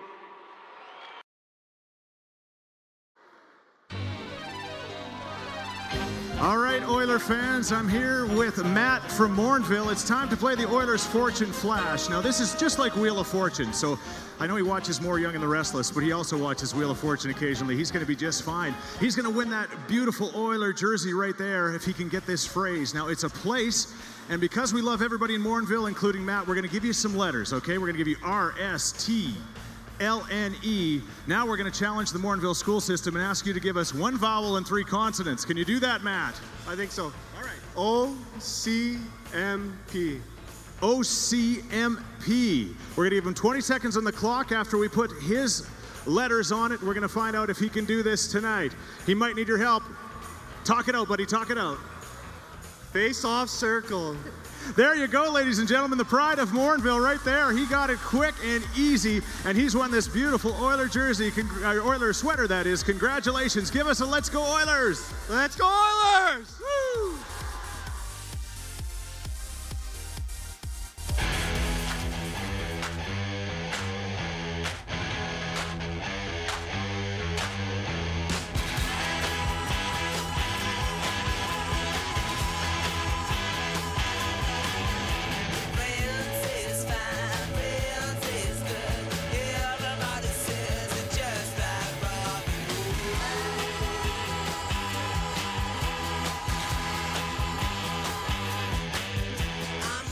Left here in the second period. We're tied at 2 at Rogers Place. Winnipeg and Edmonton. The Jets going back on their 5th power play of the game. The Oilers are just 2 for 4 on the brick penalty kill. Winnipeg's been good. Rob Brown, they've been good because they've worked hard, and maybe because Edmonton lost momentum on their 5-on-3. Well, you and I have talked about it a lot. It's not only if you're able to score in a power play, but you got to create momentum. The Oilers have a 5-on-3 to start the period. They lose momentum, and Winnipeg picked up off that, and they've come out and been a better team because of it. Jets working around Nick Petan on their right side half boards. Down low to Lemieux, back to Petan. To the right point for Buffalo. He'll swing it over to the left side. Now he gets a return pass. He shoots, and it hit a body in front. Gryba and Lemieux going at it, and talk about a chip off the old block. No surprise. Brendan Lemieux, nasty piece of business, and he got away with a quick little sneaky trip right to start that sequence as Gryba lost his balance, and the puck hit Gryba in front of the goal, and we'll get a face-off back in the Oilers zone to our broadcast right. Well, Lemieux knows what his strength is. It's standing in front of the net, and when you got a guy like Bufflin shooting at 105 miles an hour, if you can get Talbot's eyes off the puck for just a split second, it's going to make the Jets' power play successful. So look for him to stand right in front of Talbot, and look for Bufflin to continue to fire away. A very pedestrian 12-goal, 19-point season last year for Brendan Lemieux. He was part of the Evander Kane, Tyler Myers trade. So the Oilers shorthanded here still for another minute and 40. Edmonton wins the draw and hammers it down the length of the ice. Just shows you the importance of winning a faceoff when you're shorthanded and having a set play. They won it and they had a set play. Nugent Hopkins goes to the far corner, gets the puck, and is able to get it down. Jets transition back in the Oilers zone. Jack Roslovic plays it back to the half boards on the right side, swept through the crease, and Matt Benning will spear for the puck, but it's going to come back to Bufflin. Swings it right side. Petan, and a good save made there by Talbot. Got a lot on it. Petan all the way through the slot. Spacek cuts to the middle. He shoots, and that was blocked in front by Jussi Jokinen, and then the Oilers are able to clear the zone. Yeah, that was a very good play by Jokinen right there, as the Winnipeg Jets had numbers in front. A wide open shot. Jokinen puts his body in front of it. Talbot likes when his players go out in front of him and make the big save for him, and Jokinen did that right there. Jets lost possession at the Oilers' blue line. Edmonton sends it the length of the ice. There's less than 45 seconds left in the penalty to Connor McDavid. We're tied 2-2. Winnipeg rips it back in the Oilers' zone. Nurse working defensively along with Malone. We got a tripping penalty coming up, and I believe that Ryan Malone's going to get called here. And so the Jets are going to get 35 seconds to work with on a 5-on-3. Well, it always seems in a game when you have an opportunity on a 5-on-3 and you don't take advantage of it, it's going to eventually come back and bite you, because the Winnipeg Jets are going to get their opportunity now on the 5-on-3. And the one thing that we've seen so far in this game, the successful part of the Winnipeg Jets game, has been their power play. They've been very good at moving the puck around, and they're going to have 35 seconds to do it 5-on-3. Jets had pedestrian numbers a year ago with the power play. Special teams was an issue for Winnipeg. 18th on the power play, and they were 7th in the NHL in goals for. Got a lot of goals late in the year, and they win the draw on the 5-on-3. 30 seconds left in the penalty to McDavid. As they swing it down low, Kyle Connor shoots it. A good save made by the Oilers' Cam Talbot. DeLeo now to Connor in the near side corner. On the half boards for DeLeo. Back to the right point, Josh Morrissey. Left point for Bufflin. Return pass, Morrissey back to Bufflin. Bufflin to Morrissey. The Oilers basically the 2-1 here. Here's Connor's shot. That's deflected wide of the net. Connor McDavid to step on the ice in 8 seconds. And the puck hops past Josh Morrissey. And the Oilers clear the zone. Now J.C. Lepond brings it back in for DeLeo. To the right of the goal. Down back behind the net was Lepond. Swept off his stick, and a good job there by the Oilers' Matthew Bennett, and he fires it the length of the ice. A minute 15 now left on the penalty to Brad Malone. I like Kyle Connor wanting to make a name for himself and put the puck on net, but when you got Dustin Bufflin back on the back end on a 5-on-3, you can't be shooting from the side there. You got to get the puck to Bufflin. Kulikov brings it into the Oilers' zone. Back to the point for Roslovic. Swings it across to Tucker Pullman. A shot to the net. And a save made there by Cam Talbot. It's interesting, Rob Brown. Tonight, the Jets don't have any of their top 6 scoring forwards from last season, and they've got basically 3 of their top 5 defensemen out, including Jacob Trouba and Tyler Myers, who played just 11 games last year. They had all those guys going the other night in Winnipeg. They got 1 goal. And the Oilers kind of had a B squad going and beat them 4-1.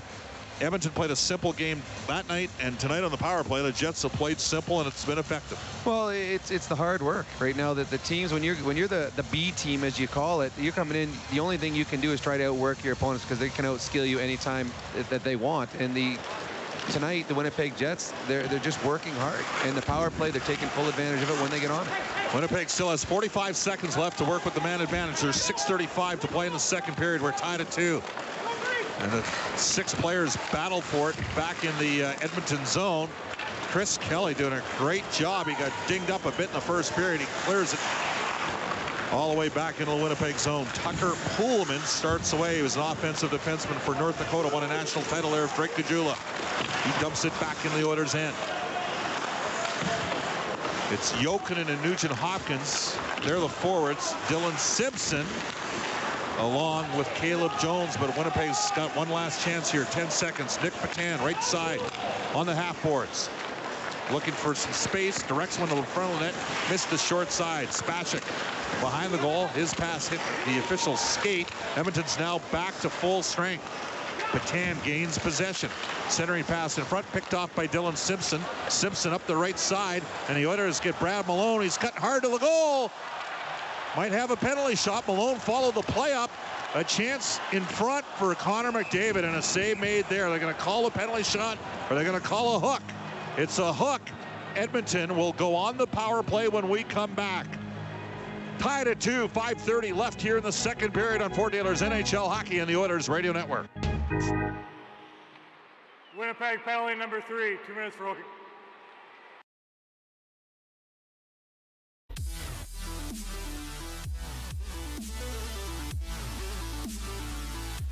Ladies and gentlemen, please give a warm welcome to Russ Jericho, joining us tonight all the way from England for his very first NHL game. Welcome to Rogers Place. We hope you have a wonderful night.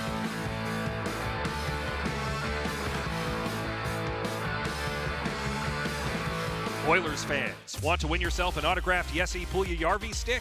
All you have to do is download the Rogers Place app from your phone's app store, click on Teams, then the Oilers Interactive box. Download the app and enter Oilers Interactive now. The quiz will be coming up during the second intermission. Good luck.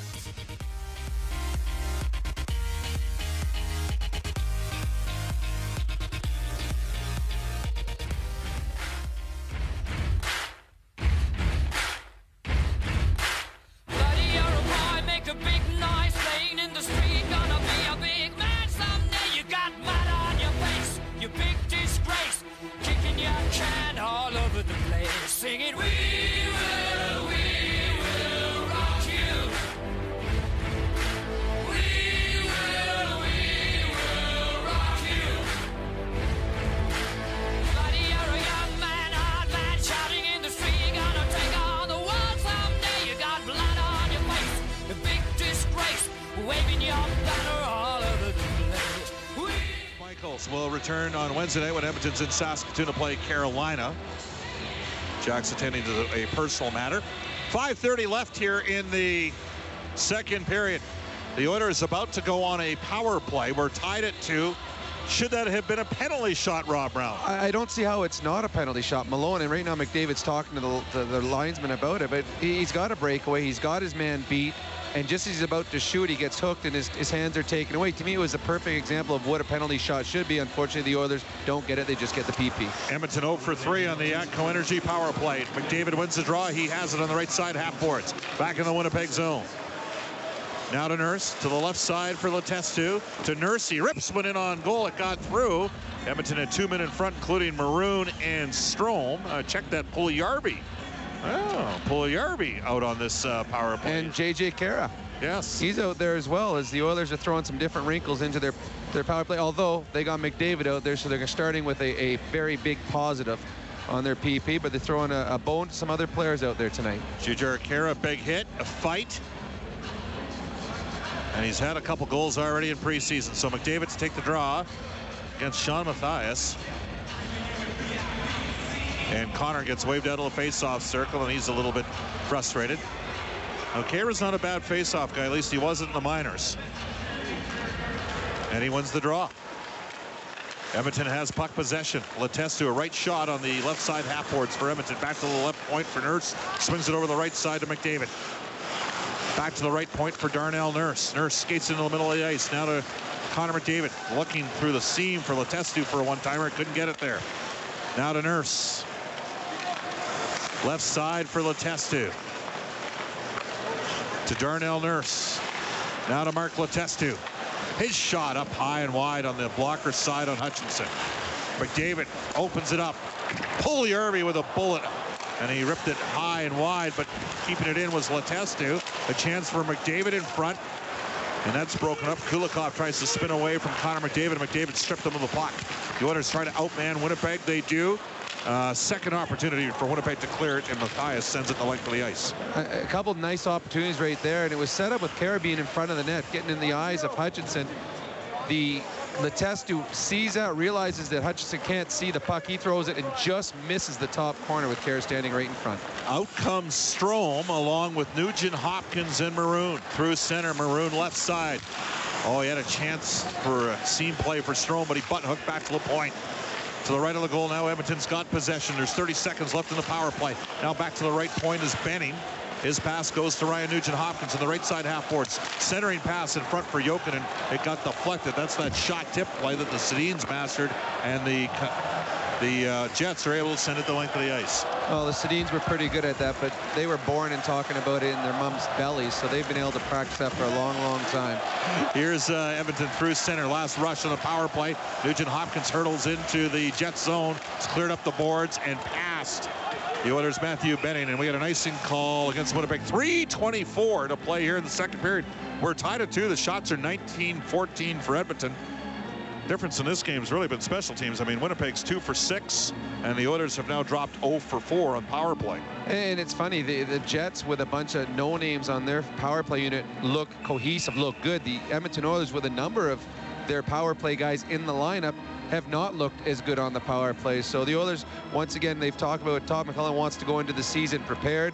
Look for them to practice their power play throughout the remainder of this exhibition season to be prepared for that first game October 4th. 5-on-5 hockey, and Winnipeg's going to be able to clear the zone as Lemieux runs into Dylan Simpson, then he gives him the stick. So 2 sons of NHLers get at it, and the Oilers start away. Caleb Jones through center, looking for Chris Kelly, and half a stride offside was Patrick Russell.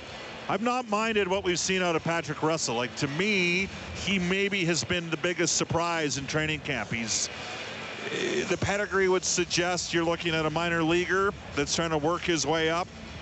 He had, decent numbers, I suppose, in his rookie campaign last year in the AHL. 17 points down there. I knew nothing about him until I watched him play, but what you love is his energy. He's all over the ice. He finishes his check. He gets the pucks in. He gets the pucks out. He's good on the forecheck.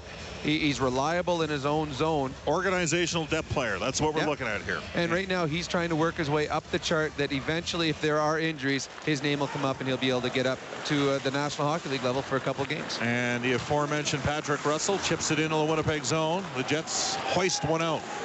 Under 3 minutes left, second period. And the Oilers have the puck. Dylan Simpson. Far right side pass looking for Russell, and that's broken up by Nick Patan. Brad Malone has got one of the Oilers' 2 goals. Jussi Jokinen has the other. And Malone has the puck right up the middle of the ice, through center, into the Winnipeg end. Back behind the goal, fends off a stick from Julian Melchiori. And then has a pass stripped by Kyle Connor, who's probably been the Jets' best forward in this game. Connor through the middle, hits the trailer late. Roslovic rips one wide of the goal. And Edmonton's going to have a chance to clear it here. At the end of the shift is Russell. So he'll chip and chase, as it turns out, and we'll go battle and fence for the puck back in the Winnipeg end. Jets try to clear it up the boards. Can't do so as Letestu had just come on the ice. He creates a turnover, and the Jets try it again now. Up the near side wall, Patan flips one high and out, and that'll signify wholesale changes for Winnipeg. 2 minutes left, second period, tied at 2. Behind the goal for the Oilers, taking his time, is Eric Ryba. Right side pass for Jujhar Khaira, knocked off his stick by J.C. Lapon, and unable to one-time the puck effectively with Scarbosa. Good play by J.C. Lapon, who's had an active night.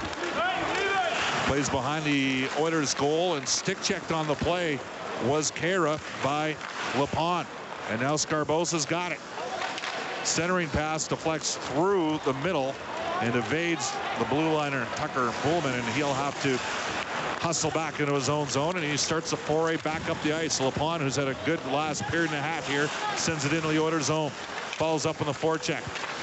4 men in the near side corner. Edmonton will come away possession, but Letestu turned it over. It was centered in front, just through the crease, wide of the net. Finally, getting the puck is Patrick Maroon. He has Russell breaking up the middle. That's Chris Russell, and he'll join the rush as Edmonton makes a change. Maroon now behind the goal, looking for Chris Russell. Kulikov knocks it down. Now McDavid goes in on the forecheck, and Winnipeg clears it and gets it out. Scarbosa through center. Nice pass, banks it off the boards. Matthias to the Oilers zone, a shot, and Russell got the stick out, deflected it up and over the goal, and we get a whistle. 44 seconds left in what has been a tepid second period for the Edmonton Oilers. A very good shift right there for Chris Russell. The puck gets dumped in by Maroon. Russell's the first forechecker. He goes all the way in. Chris Russell goes all the way in as a defenseman, forechecks. Eventually the puck gets turned over. Who's the first guy back and blocks, tips the puck out of play on a one-on-one? It's Chris Russell. He's all over the ice on that shift. Very good shift for Chris Russell. Face off in the Oilers zone, and Byfuglien got a shot from the point off the draw, blockered away by Talbot. And McDavid reverses back to Caleb Jones. Now to Dylan Simpson. Left side pass to Jones up the middle. He's got his man McDavid with Puljujarvi with him. McDavid tries to spin away, and then he got dumped on the play. Maroon goes after Byfuglien. We might have a fight here. I don't think Dustin Byfuglien really wants to fight. Maroon's trying to get him engaged in a battle. And not much going on there, but Maroon quickly to the defense of Connor McDavid after Byfuglien with an excuse me hit. If a 260-pounder can land an excuse me hit on a player, and not much doing. No, and you saw Connor McDavid. Maroon, he quickly went over to engage with Byfuglien after Byfuglien knocked McDavid down. I mean, we just saw the replay. It was nothing vicious, nothing mean. It was just a hockey play. Maroon eventually goes over to him, and McDavid, as they're tangled up, McDavid comes over and taps Maroon on the, no, it's okay, don't worry about it. Byfuglien didn't want a piece of it. And Maroon just wanted to send a message, and Maroon gets a penalty, and it's preseason, and that's okay. Absolutely. You got to send a message to the rest of the league. You know what? We don't accept hitting on our best player. So Winnipeg is going to get their 7th power play of the game. Back to the brick penalty kill for the Oilers. The Jets are 2 for 6, but the extra man. And Byfuglien had the puck checked off his stick by Ryan Nugent-Hopkins, and that'll clear the zone and pretty much kill the end of the period. At which time I'm going to get you to tell a story about Gene Ubriaco. As the Jets dump it deep back into the Oilers zone. Nurse is there defensively as the clock runs out here in a second period where the Jets tied it and had a good period. In fairness to Winnipeg, we're tied at 2 after 2. They get the lone goal, J.C. Lapon on the power play at 8:33. This after Spacek scored in the first for the Jets, and then 2 goals in 17 seconds.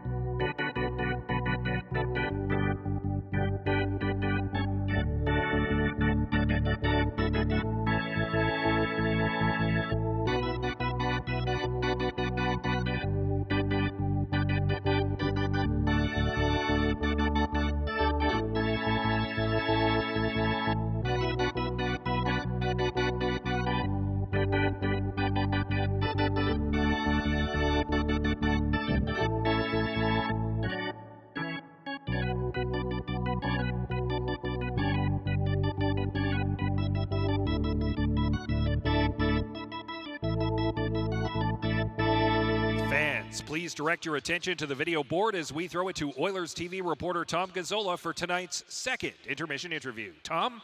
Yeah, Scott, even up after 2 against the Jets, Patrick Russell had a nice opportunity, set up a goal earlier in this game. You're getting a scrappy effort from Winnipeg tonight. How do you guys counter that in the third period, Patrick? You know, it's a sloppy game right now. We got to play a little more consistent, got to get the pucks deep and work a little harder. You mentioned that you got an assist tonight. You played your first year with this organization in Bakersfield last year. What do you do, and how do you take this opportunity to make an impression as we head into crunch time in camp? You know, you just try to take care of every opportunity you get out there, try and make the most of it, and just it's a learning experience, and you just try to get better every day. Patrick, thanks for this. Good luck in the third. Thank you. Patrick Russell and the Oilers knotted up at 2 with the Jets as we head into 3.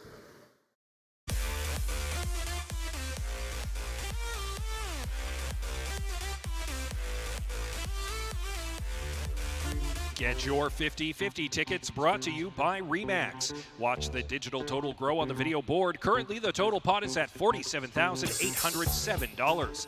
Proceeds from tonight's draw go to the Edmonton Oilers Community Foundation and Camrose Minor Hockey Girls, whose volunteers can be found selling tickets throughout the building. All right, Rogers Place, how would you like to win a Jesse Puljujärvi autographed stick? All you have to do is download the Rogers Place app from your phone's app store, click on Teams, then the Oilers Interactive box. From there, you'll be able to play all season long. Download the app and enter Oilers Interactive now. The quiz will be coming up in 1 minute. Good luck.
Fans, direct your attention to the video board for tonight's out-of-town scoreboard from games around the NHL.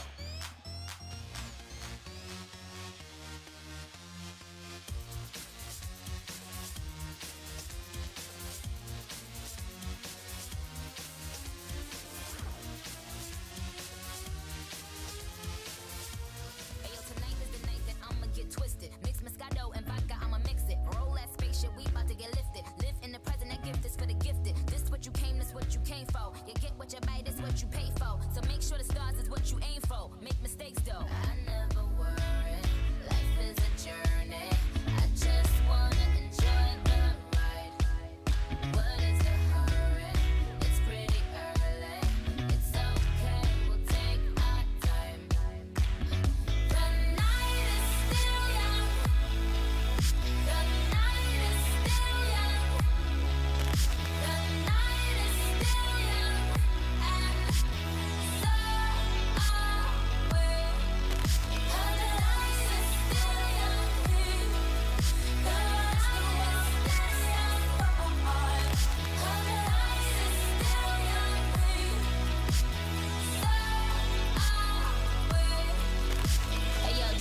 of the drinks is on me. We ain't going nowhere like tanks is on E. We still getting money, what bank is gon' be? If he sexy, he planking on me. So when them big boys with all of that, tell the bartender say my order back. It's bottle service, he ordered that.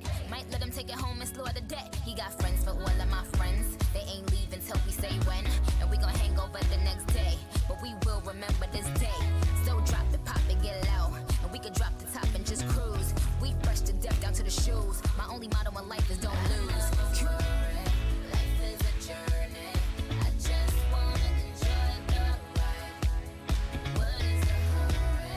It's pretty early. It's okay, we'll take our time. The night is still young.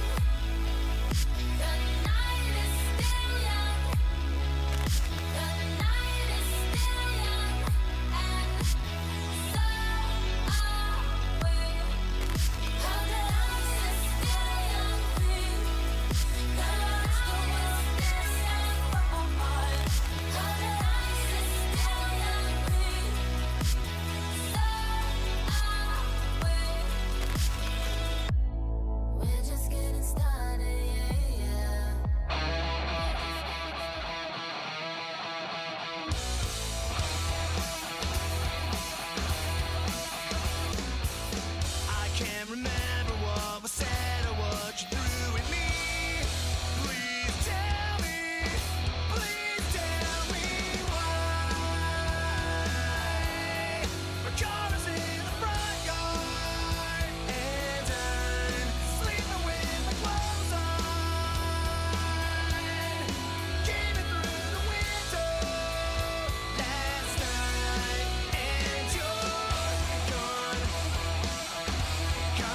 can feel the love, can you feel it too? I can feel it, I can feel it, yeah. You know I said it's true. I can feel the love, can you feel it too? I can feel it, I can feel it,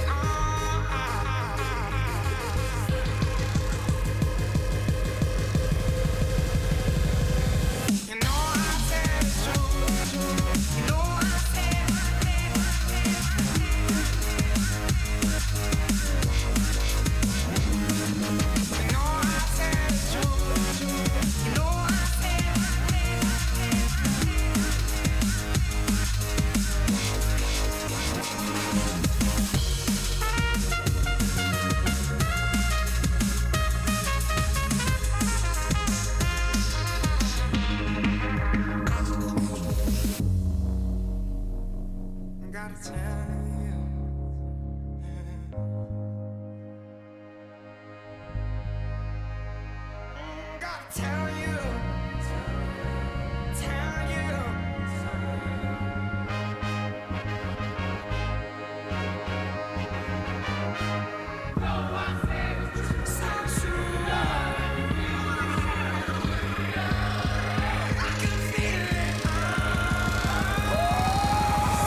Welcome back to the ice, your Edmonton Oilers!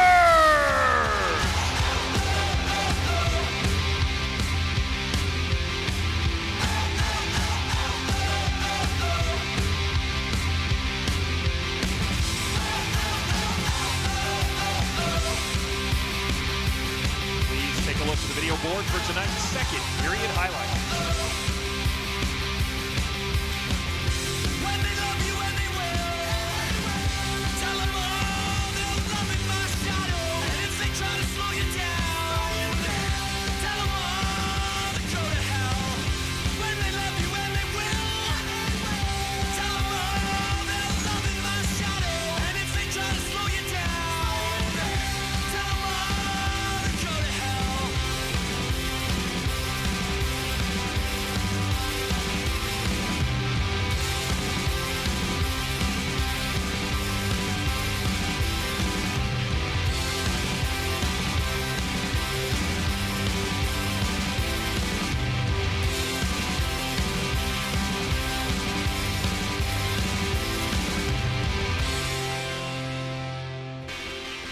It's a lifeless life with no fixed address to give.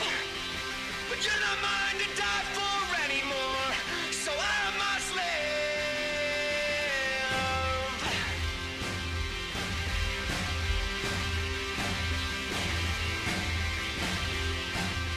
Make some noise!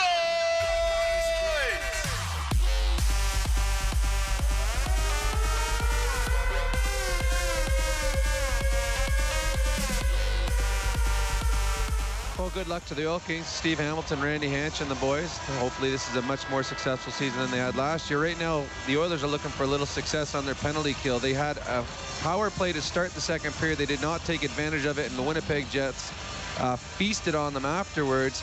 Hopefully the Oilers will be able to kill off this Winnipeg Jet power play and gain some momentum from that. This is a brick penalty kill for the Oilers. They're killed off 4 of 6 so far in this game. And Winnipeg gains possession. And Michael Spacek, a former Red Deer Rebel, gets it to Buffalo now. Return pass. Spacek tries to carry it into the Oilers zone, and it's swept off his stick and sent the length of the ice by Matthew Benning. Jack Roslovic starts back for the Jets. The Oilers blue line. They'll fight for it in the corner with Benning. Benning strong on the stick, wins the battle. That's an area of improvement for him already from last year, and he sends it the length of the ice. That's just through experience and strength, and both of those he gained last year. He got much stronger as a hockey player, but he learned the experience part of it too, how to battle in the corner when you're undersized.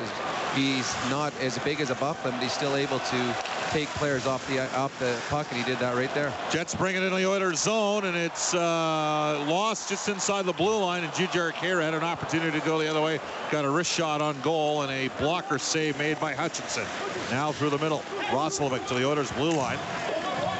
Lost his balance. It's going to be dumped back behind the net. Lemieux, though, beat the Edmonton Oilers. Eric Greiba to the puck. It's played back to the left point for Morrissey. Right side looking for Tucker Pullman. Swept down low by DeLeo. Hammered into the boards by Lemieux was Eric Greiba, but Winnipeg's going to gain possessions. 20 seconds left in the power play. Morrissey's got it now to Pullman. Right side half boards for Petan. Back to Josh Morrissey over to Pullman. He shoots in a glove save. Look what I found from Cam Talbot, who was square to the shooter. And there was a bit of a screen there, and the puck hit him. That was a positional save right there by Cam Talbot, because that puck about 2 feet in front of him went from his blocker side to his glove side as it deflected. He didn't see it coming, but the puck went right where he was situated. He was way out on top of the net. That's good on him. On the other end, Khaira had a partial breakaway, and the shot off the blocker, then off the crossbars, he almost scored a shorthanded goal for the Edmonton Oilers. Connor McDavid wins the draw. The Oilers hammer at the length of the ice. They're back to full strength here. Minute 40 gone in the third period, tied 2-2. And right now it's McDavid with Maroon and Jesse Puljujarvi. And Puljujarvi pokes it into the neutral ice area, looking for Patrick Maroon. McDavid follows the play up. Puljujarvi in on the forecheck. Maroon follows up. Sends Adam Lowry flying, but the Jets are going to be able to clear the zone. Great opportunity right here for Jesse, as he's getting an opportunity with Strome moving down in the lineup. Puljujarvi, who has had a better game tonight than he did the other nights, get an opportunity here in the third period to play with Connor McDavid. Dylan Simpson through the middle for Puljujarvi. Nice touch pass. McDavid's got a breakaway. Cuts right in. He scores!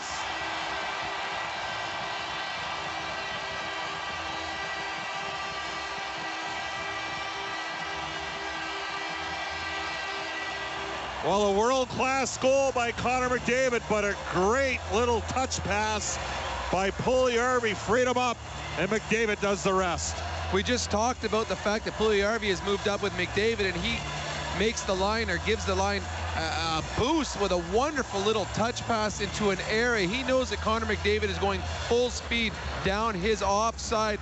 Puck comes up through the middle. Puljujarvi just deftly touches it in between the two Winnipeg defenders. McDavid does the rest. He skates into the puck, goes all the way across Hutchinson. Hutchinson can't match his speed going post to post, and McDavid deposited in the back of the net. And here we are early in the third period. The Edmonton Oilers now up 3-2. McDavid!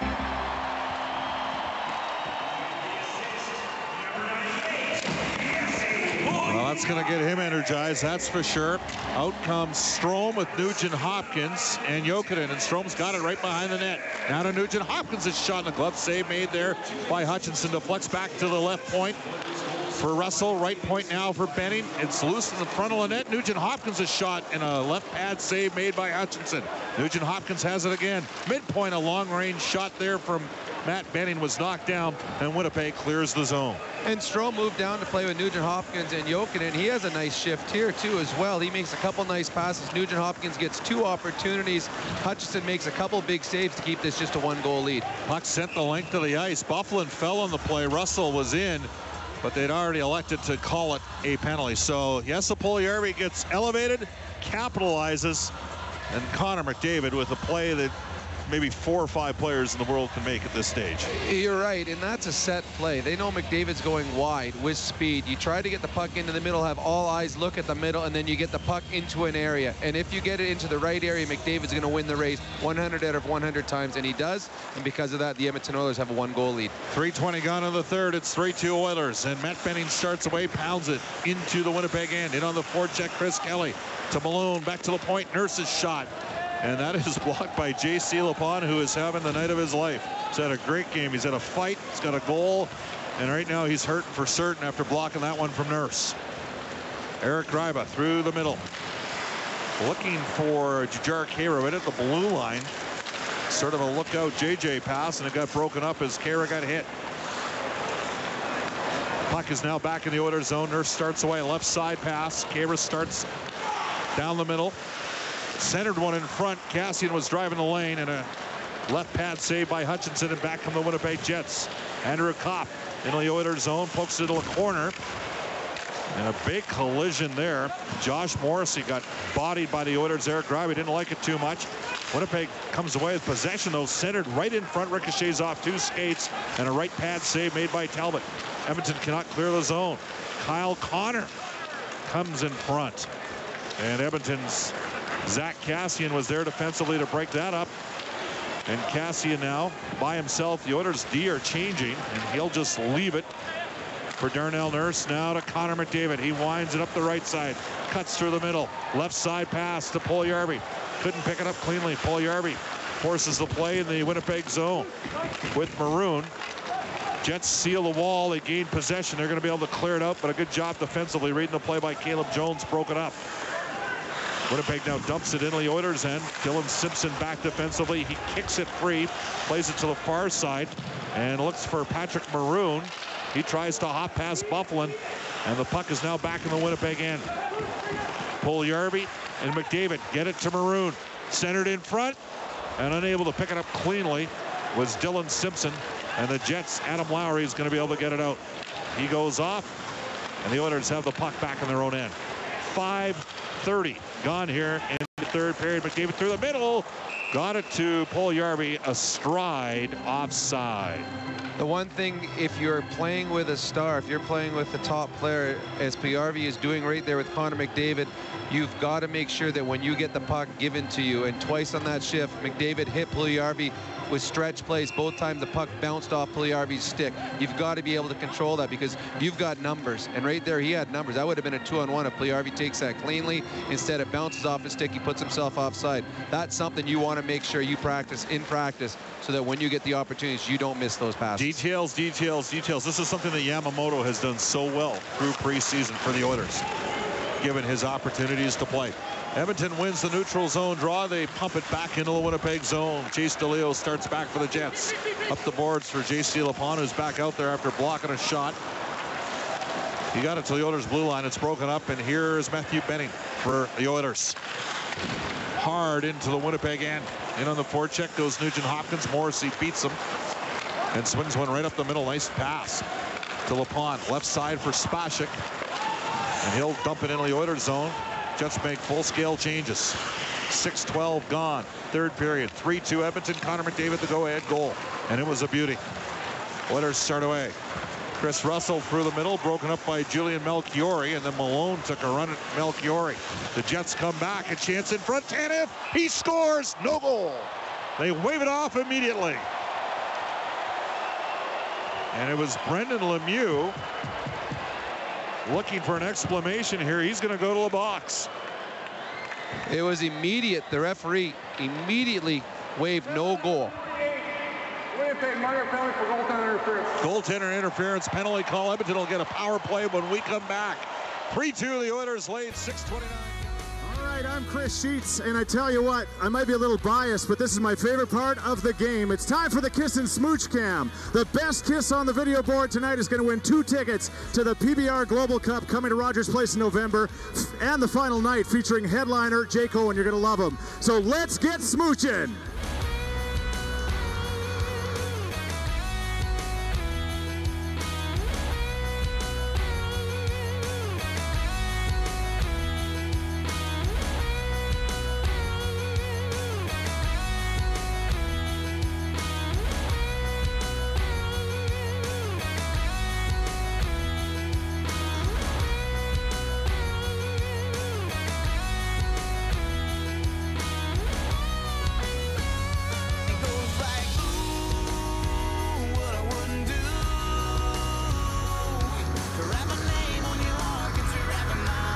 Congratulations, you've just won tickets to the PBR Global Cup, headlined by award-winning country artist Jake Owen.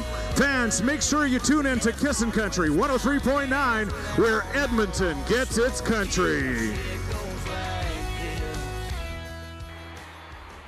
Winnipeg is challenging the call on the ice for the goaltender interference.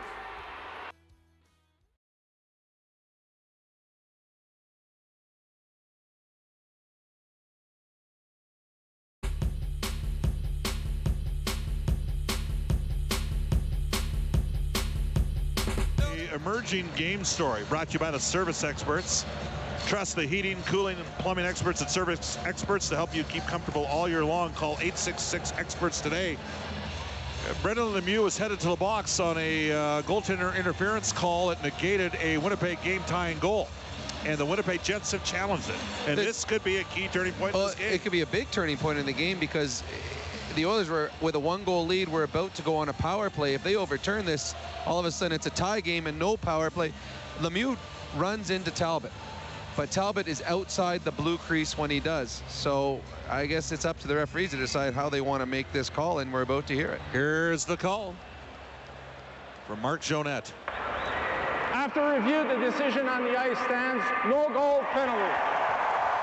That's a tough one. You're asking the referee, not only are you overturning my call of no goal, you're also telling me to take the guy out of the penalty box. I'm not sure a lot of guys really are going to want to say, okay, I screwed up twice there.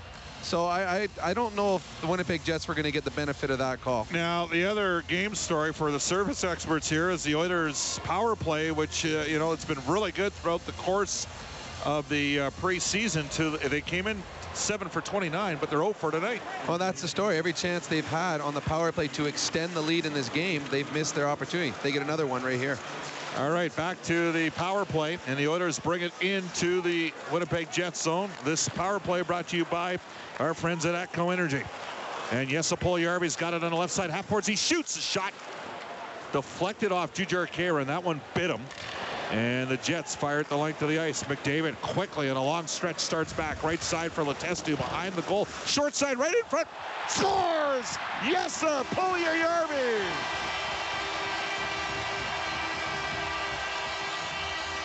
And he gets a fortuitous bounce and banks one home. And we have ourselves a power play goal and a 4-2 Oilers lead.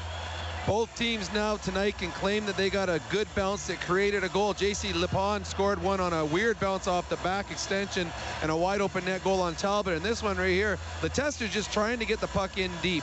It goes off the backboards, off the side of the net, and right out in front to Puljujärvi, who's standing by himself. Now, it wasn't a good bounce for Puljujärvi, but he did the work by putting the puck in the net. As puck was in tight to his body, the goaltender was down, he gets it up and over top, and Puljujärvi, who needed to have a good game, gets elevated to the first line for the third period. He now has a goal and an assist. Scored on the power play by number 98, Jesse Puljujärvi. Letestu and McDavid draw assists. It's 4-2 Edmonton. Oilers lead, 7:20 gone in the third. Jets bring it back in the Oilers zone. Centered right in front. And deflected it wide of the net is Edmonton's Cam Talbot. UC Oakland through the middle looking for Nugent Hopkins. He couldn't negotiate contact. Picked off, and Morrissey transitions back the other way for Winnipeg. A right side pass for Tucker Poolman, who jumped up to join the rush. Broken up at the Oilers blue line. Patan quickly back in the Oilers zone. Good defensive read there by Matt Benning. He breaks it up, and Edmonton starts back 2-on-2 through center. Malone rips one in on goal. Blockered away there by Hutchinson. It's played back behind the goal. Pinching from the left point is Edmonton's Caleb Jones. And selling out on the forecheck now is Patrick Russell. He's out there with Chris Kelly. And Kelly's got the puck. Down low for Russell. Malone continues to battle against Melchiori. These guys have been going at it all game long. Malone very close to holding on the play, but he got away with it. Good cycle work down low by the Oilers with a 2-goal lead. Patrick Russell tries to fight free from Spacek. Russell keeps his feet moving, continues to shield the puck, and the Jets can't strip the Oilers. And Malone, a shot on goal. Right pad saved by Hutchinson. Russell continues to follow up, runs into Leo. And finally, the Oilers complete a line change. Fans into it. 8:40 gone, third period. Shots 25-20 for Edmonton. The Oilers lead at 4-2. McDavid and Puljujärvi with a goal and assist each here in the third period. Winnipeg sends it the length of the ice. Caleb Jones up the middle for Cassian. And that pass evaded him, and a second chance opportunity for the Jets. Off the wall, Brendan Lemieux brought it in front, and that was broken up by Zach Kassian, and the Oilers clear it high and out of the zone. The one thing that the Oilers have gotten in this period is when their fourth line is coming out, they've kept the momentum going forward, as the Kelly line had a great shift their last shift, and the Oilers are feeding off of the shifts of their third and fourth lines. Jujhar Khaira sends a pass left side, and Nurse is free through center. Rips one in on goal, and controlling a rebound in front was Michael Hutchinson, with Mark Letestu there for the Edmonton Oilers. Good play there by Khaira coming down the left side of the ice as he puts the puck on net, knowing that he's got Kassian and Letestu going towards it. Excuse me, that was Nurse that put the puck on net. He's got Kassian and Letestu going to the net. Hutchinson does a good job covering it, not allowing the second rebound to come out. The Oilers have gotten some good role play out of their third and fourth lines tonight. The Letestu line has been very good tonight, and the Kelly line has had some good shifts as well, with both Russell and Malone contributing on the forecheck. And a great last 20 minutes or so of this game for Jesse Puljujarvi. He's out there now. Nurse at the point, zips one towards the front of the net, deflects wide of the goal. McDavid, Puljujarvi, and Maroon. Winnipeg is going to be able to clear it up the middle, and they just get it outside the line. Eric Gryba back for the Oilers, couldn't pick it up cleanly. Adam Lowry starts away. Former CHL Player of the Year. His final season with Swift Current in the Western Hockey League. Couldn't make anything happen in the Oilers zone, and Eric Gryba starts back for the Oilers. Banks one off the boards, gets it out. Safe play, and the Oilers will start a line change. McDavid actually goes in on the forecheck. Pullman there defensively through the middle. And starting back is Roslovic, with McDavid working him over.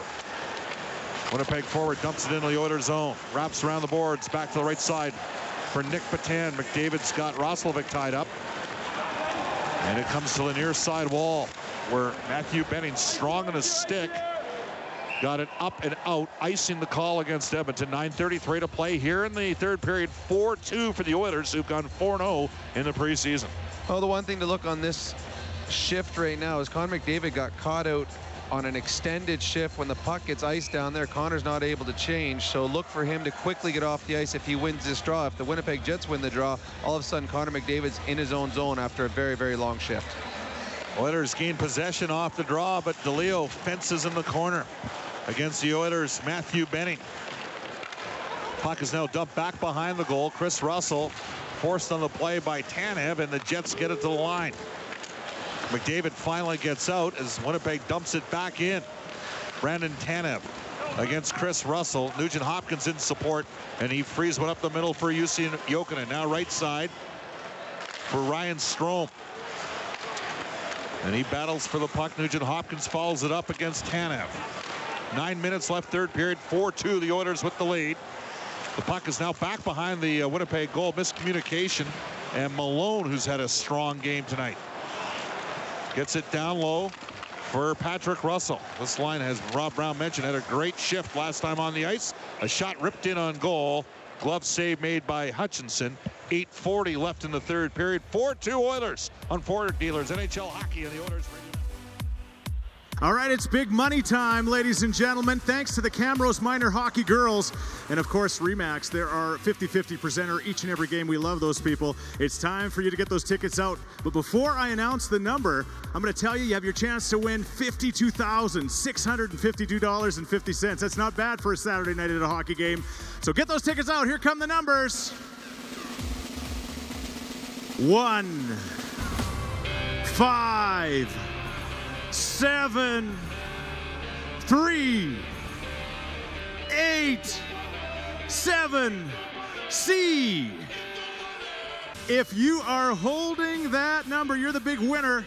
What you need to do now is go to guest services on the main concourse behind section 121 to claim your prize. And I want you to do me a favor, even if you didn't win the 50-50. What we need you to do now is make noise for your Edmonton Oilers. The loudest people get the t-shirts. It's time for the Edmonton Oilers t-shirt toss.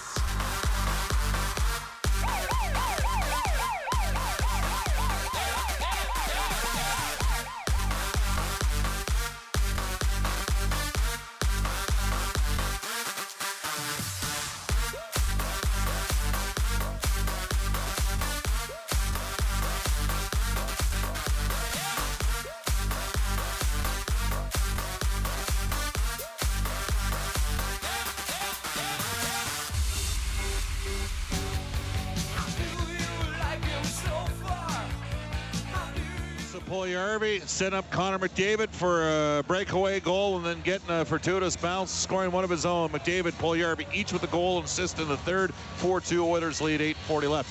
They could be our stars. Now, how many times when you played Rob Brown did you guys question the stars that were selected in a game? We always did, because whenever you go off the ice, they grab the star in the little runway on the way to the dressing room. You'll walk by and you're like, oh my God, is your mama here tonight? Your mom picking the stars?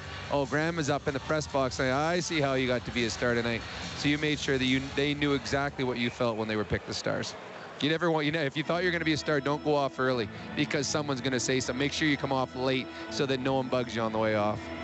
Quick draw, and the shot ripped in on goal. Hutchinson makes the save. Kelly with Malone, who's had a strong game tonight. Brad Malone and Patrick Russell. Jets gain possession and clear it up the middle. Andrew Kopp. Oh, nice read there by Dylan Simpson. Broke a play up, and Simpson sends it back into the Winnipeg zone. In on the forecheck, Patrick Russell behind the goal for Malone.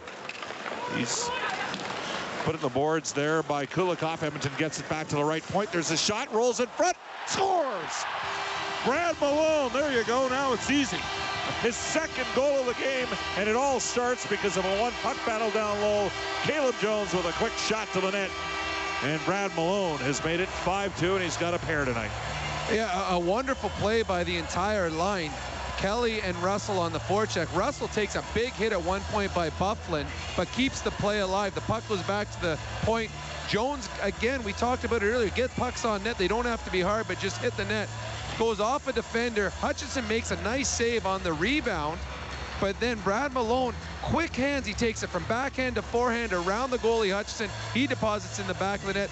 Brad Malone has had a stellar hockey game tonight. That line has been good, and now the Edmonton Oilers finally have a little more breathing room with a 5-2 lead here with 8 minutes to go. Brad Malone has played almost 200 games in the NHL. Experience, potential call-up. Long shot still to make the team, but he's had a good game tonight. No question about that. It's 5-2 Edmonton. Kassian now with Letestu and Jujhar back in the Winnipeg zone. Jets finally gain possession. And Jack Roslovic through center. Right side pass for Patan. He's got it. Kassian there supporting defensively, ties him up, and the Oilers try to clear it up the boards, can't get it out. Second chance for Kassian, and what do we got here? Puck knocked down with a high stick and another stoppage. 7:37 left here in the third period. Shots are 31-21 Edmonton. They lead it. They've got a field goal here in the third. They lead it 5-2. You know, the Oilers had a good first period. The second period, it looked like the Winnipeg Jets came out and they because they killed the 5-on-3 to start the period, they got a little bit of momentum and they carried the second period. But here in the third period, the Oilers have been the far superior hockey club. They've got the 3 goals. They got the 5-2 lead. Now they got to find a way to finish this off. Oilers win the draw. And well, that was a penalty again on Monday night. Puck got hacked out of Maroon's hand for the second time in the game. Puljujarvi starts back through center, cuts to the left, up over the line. Puljujarvi shoots, and his shot was blocked by Josh Morrissey in front. Now McDavid keeps it in. He still has the puck. Cuts to the middle for Maroon, a shot. Morrissey blocked that one. He's had a tough shift here. 2 blocks already. Maroon, Puljujarvi down low in the near side corner battling for possession. The Jets' Michael Scarboza comes away with it and backhands one into the center ice area. The Oilers have completely taken this game over. Rob Brown. Now here's a turnover, and McDavid starts up the right side, up over the line. McDavid tries to cut in front. He just about walked Josh Morrissey. McDavid's got it again. Directs one in front of the net, looking for Ryan Strome, who's come on the ice. And Michael Hutchinson kicks it out of the zone. Strome in the neutral ice area on his backhand, cuts to the middle, drops one off for Dylan Simpson. 6:30 left, third period, 5-2 Edmonton. A 90-foot shot gloved by the Jets netminder Hutchinson, and we'll get ourselves another whistle, a face-off back in the Winnipeg zone to our broadcast right. The one thing that makes this Oilers team a much more effective hockey club nowadays is their defense, the ability of them to activate and their willingness to activate. They're not afraid to jump up in the play, and on that play right there, Strome goes back and Simpson takes off and he carries the puck up. It makes it much harder to defend if you know that there's not a threesome coming at you, but all 5 players are willing to jump into the play. Nugent Hopkins out with Jokinen and Strome. Winnipeg gain and possession, and Chase DeLeo dumps it deep back in the Oilers zone, in on the forecheck Spacek. Along with Lepon, and Strome was there in support, broke the play up. And Nugent Hopkins has it for the Oilers. Swings to the right side for Ryan Strome through center. Back to Nugent Hopkins. Those two played together the World Juniors the year Strome and Nugent Hopkins lost to Russia in the bronze medal game. Nugent Hopkins led the tournament in scoring, was named top forward. Winnipeg sends it out. Edmonton will start a change. 5:52 left here in the third. Oilers up 5-2. Number 52, Patrick Russell down the right side. He's had lots going on. He's been skating miles. Gets it back to the point. Benning a shot. It's loose at the side of the net. And Russell draws a penalty. Melchiori's going to go to the box. It's back to the right point. And Benning with a shot, and that one got blocked. That happens for two reasons. One, Russell keeps winning puck battles. Two, Matt Benning, catch and release when he gets the puck is within seconds. And we have a timeout. Oilers will be on the power play when we come back. 5-2 Edmonton, 5:30 left in the third on 40 Oilers NHL Hockey and the Oilers Radio Network. He's thinking of it.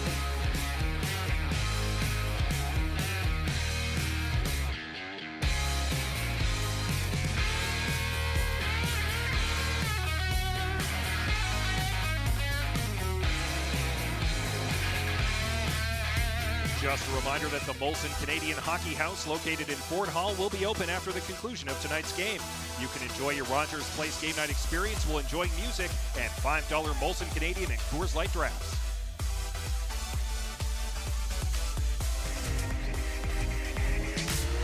Nothing I can see but you when you dance, dance, dance. Feel good, good creeping up on you. So just dance, dance, dance. Come on. All those things I shouldn't do, but you dance, dance, dance. And ain't nobody leaving soon, so keep dancing. I can't stop the feeling. So just dance, dance, dance. I can't stop the feeling.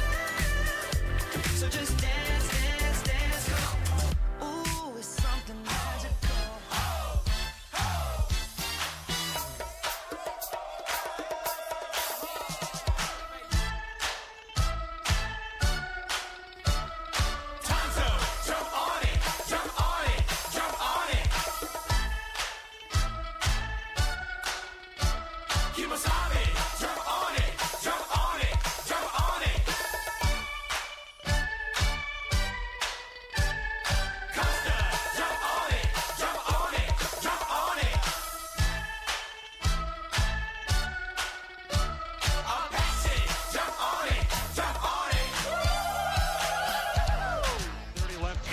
In the third period, Bob Stauffer, Rob Brown, Reed Wilkins, the Oilers Radio Network. Jack Michaels will be rejoining us on Wednesday night. He's away dealing with a personal matter.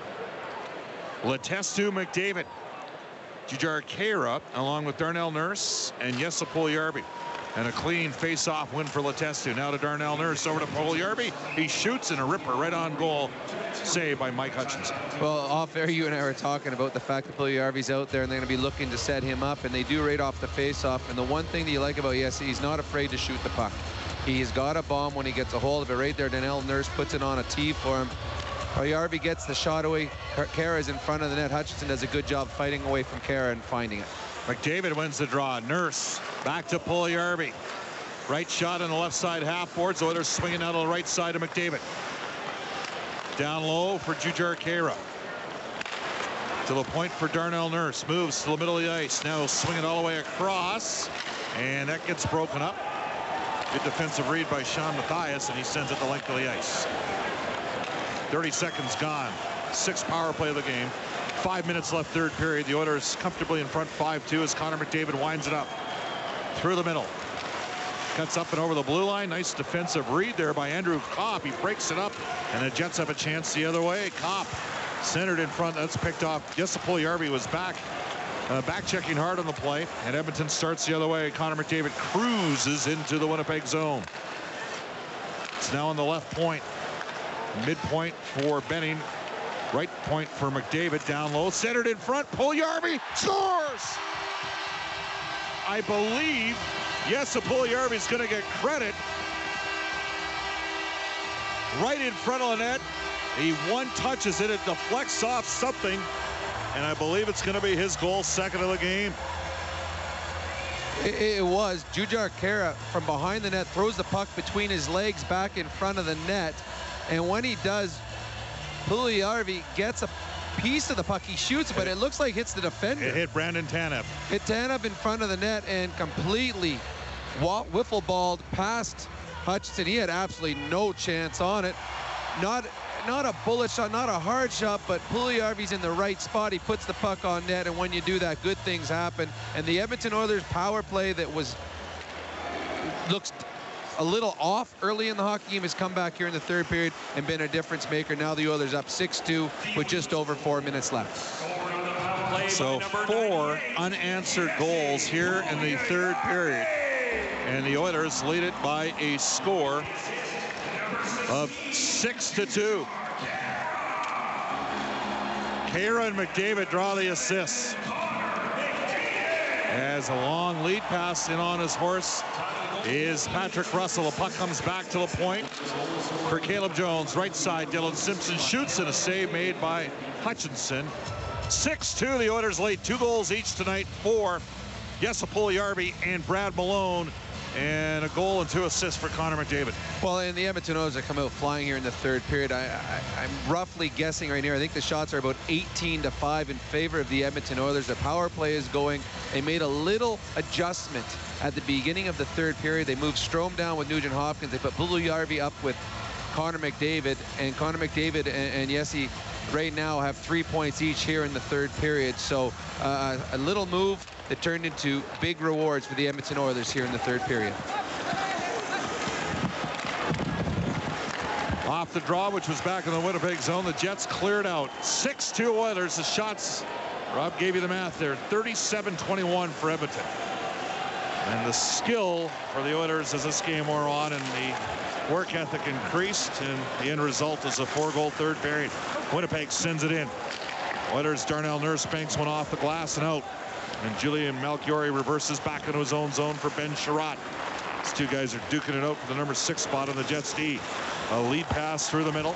Kyle Connor to the Oilers' blue line. He turned it over. And spinning away from his man was Matthew Benning up the boards for the 34-year-old UC Jokinen. He chips it in. He'll chase along with Nugent Hopkins. Jokinen comes away with the puck back to the point. Benning a shot. Rebound. Strome rolled one just wide. And then he got high sticked in the face. They missed it. Good opportunity for Ryan Strome, who's midway through the second period got moved to this line with Nugent Hopkins and Jokinen, and I think it's been better. I agree. I think for both players involved. I agree. Jets cleared out. Oilers send it back in. Jesse Puljujarvi on the forecheck. And Winnipeg sets up shop. Starting away, Tucker Pullman through center. Hoists a high one wide of the net. Back behind the Oilers goal. 2:15 left third period. 6-2 Edmonton. Caleb Jones off the boards up the left side. Connor McDavid through center. Hits Puljujarvi, and that one's going to be half a stride offside. So 5-0 in preseason. We're going to, the results are in, and if this was a political election, the Oilers would be granted the seat. 5-0 now. Third year with Todd McClellan as head coach, Peter Chiarelli as GM. 47-win season last season. Is this a byproduct of standards being increased? Absolutely. Familiarity with the players and the coach? The expectations. And the expectations not just from the players that are here, from top to bottom. Guys that are coming up from the minors. Guys that are here on tryouts. They all know what is expected of them, and it's spelled out for them. And I think that's the biggest thing. Players want to know exactly what's expected of them, and when they do, they're going to be more successful. Jets off the draw, bring it back into the Oilers zone. There's 1:45 left in the third period. Dustin Byfuglien drops it behind the goal for DeLeo. For J.C. Lapon. They continue to scrap away, and finally Brad Malone comes in. Clears it, doesn't get it out. Spacek, who's had a decent game tonight. Now to Dustin Byfuglien. Patrick Russell's angling him off, and he got the lower center of gravity and stripped him off the puck. He's had a good game. Very good game. This entire line has. You haven't really know these names very well, Russell, Malone, but they've been very good. Now a turnover, and the Jets keep the drive alive. Nick Patan, left corner, and Simpson knocks him off the puck. Finally, Caleb Jones gets it.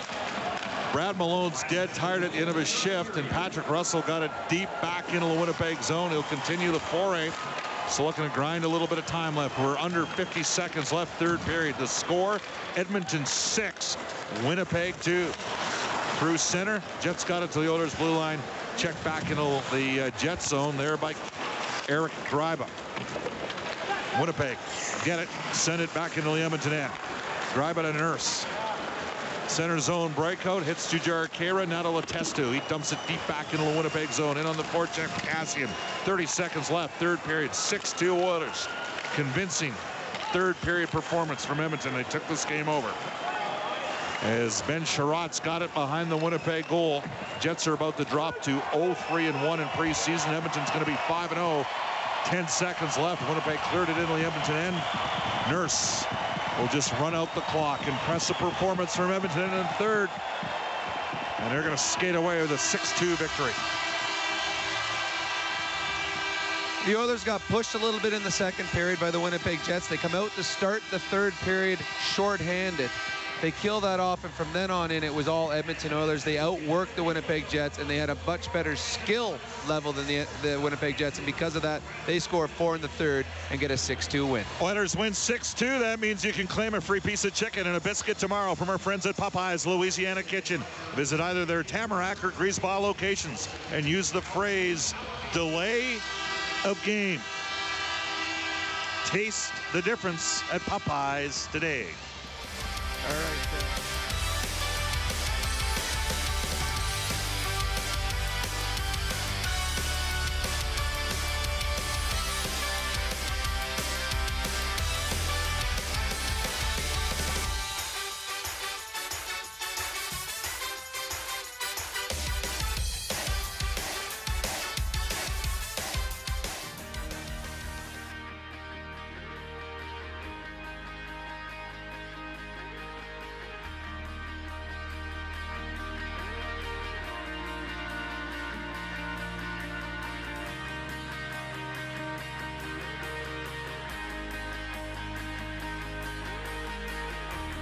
Ladies and gentlemen, here are tonight's Molson Canadian 3 stars of the game as selected by 630 CHED. Your third star tonight from your Edmonton Oilers with 1 goal and 2 assists, number 97, Connor McDavid.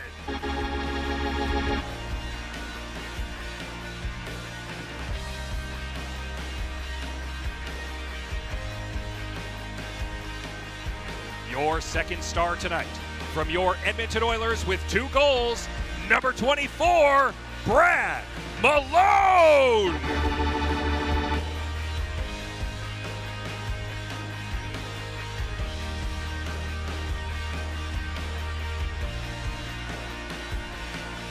And your first star tonight from your Edmonton Oilers with 2 goals and an assist, number 98, Jesse Puljujärvi.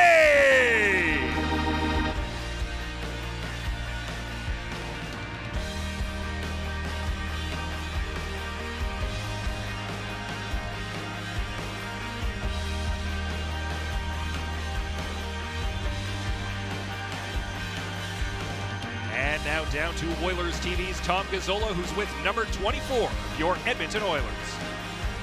All right, Scott, Brad Malone had a pair of goals in this one. Brad, 4-goal third period for you guys. What did you change, or did you guys try to tweak anything between periods there? Yeah, I think we just tried to stay disciplined, stay out of the box. I think we gave back some of the momentum there in the second, so we just kind of turned things around a little bit and talked to each other, and there it was. A couple goals for yourself. What does that do for your confidence, especially now as we get into crunch time of camp? Yeah, I guess I tied my regular season total a couple years ago, so it's a good start. But you know, I'm just trying to do the little things right, and if the puck's on the back of the net, that's definitely a bonus. Brad, congrats on the big night. Thanks for this. Thank you. Brad Malone and the Oilers defeat the Winnipeg Jets 6-2.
and gentlemen, your Edmonton Oilers!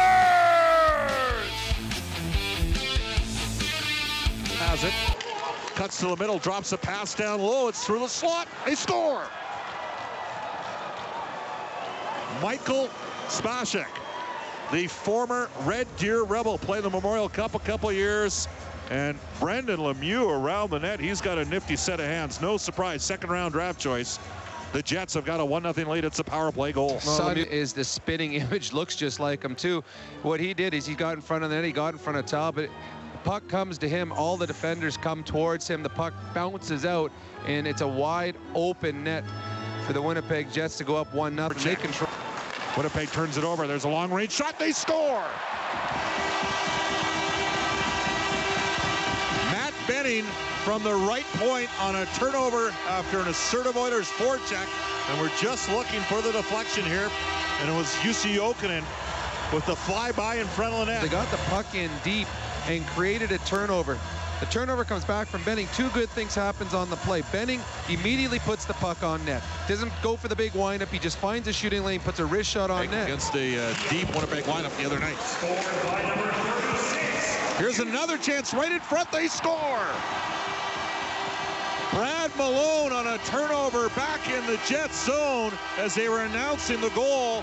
And he had a yawning cage. Chris Kelly involved in the play. And it's 2-1 for the Edmonton Oilers.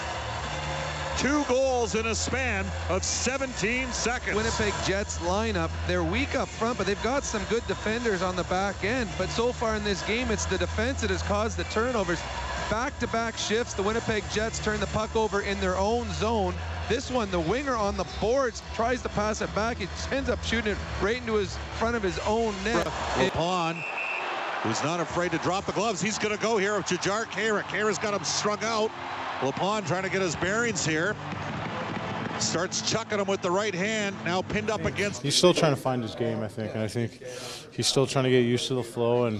And he's young still. And he's just, for me, as a veteran, I just try to tell him, just go out there and have fun. Don't overthink anything. When you overthink things, that's when everything just starts going not your way. So play your game and just have fun out there and just enjoy it, because you know this is a good time to enjoy it. So he played a really good third period for us tonight. The skills are pretty obvious, like the attributes that he has. Yeah, I mean, obviously he's big, he's strong, he's got a really good shot, he sees the ice really well. He's starting to find the dirty areas, to go into dirty areas and find the greasy goals, because as you guys know, it's hard to score from the outside now. So unless you have a really good shot, so you got to find ways to get second, third opportunities in this league and get the dirty goals. So he did that tonight. He found ways to get in front of the net and get some greasy rebounds. So hopefully he can build off this game into the next game and get some confidence as the preseason goes on.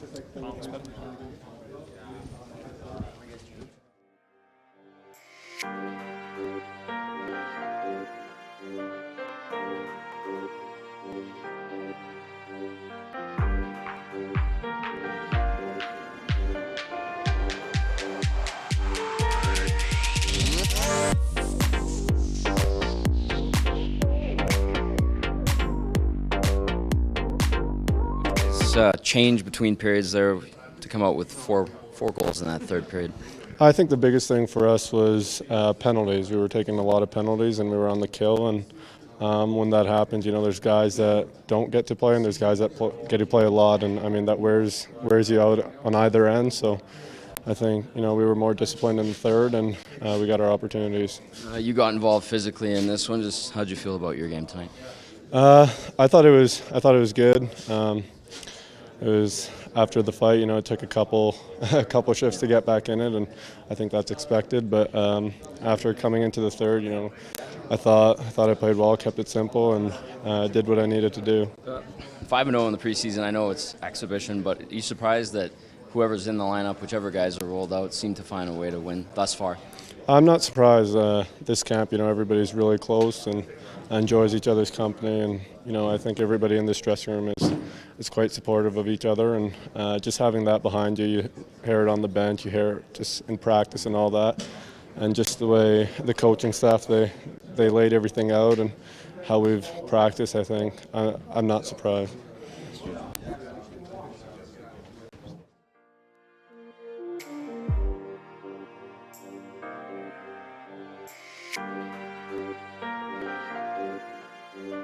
shot away. You get the feeling with a player like him that, you know, a few things go well for him, confidence builds, and just how much that can help a guy like him. Yeah, for sure. He's a young guy. Confidence is everything. You know, feeling like you belong in this league, knowing that you can compete against these guys and be successful. You know, I think for any young guy, that's the true battle, and hopefully this gives him a little confidence. Todd used to talk about you giving yourself permission to be as good a player as you can be. Remember in your first year. Do you think he's going through some of that? Is he tentative? Is he trying to fit in? I think any young player goes through that, honestly. You know, you want to please the veterans, you want to make sure they're getting their touches and all that. So I'm sure he's going through a little bit of that, especially being a shooter, a guy who needs to shoot the puck and use his big asset. And you know, I think, yeah, he could definitely be going through a little bit of that. But at the end of the day, he's a confident kid, and you know, he knows his place and he knows he belongs here, and you know, he should feel comfortable. Do you feel like when Todd puts him on your line at the end?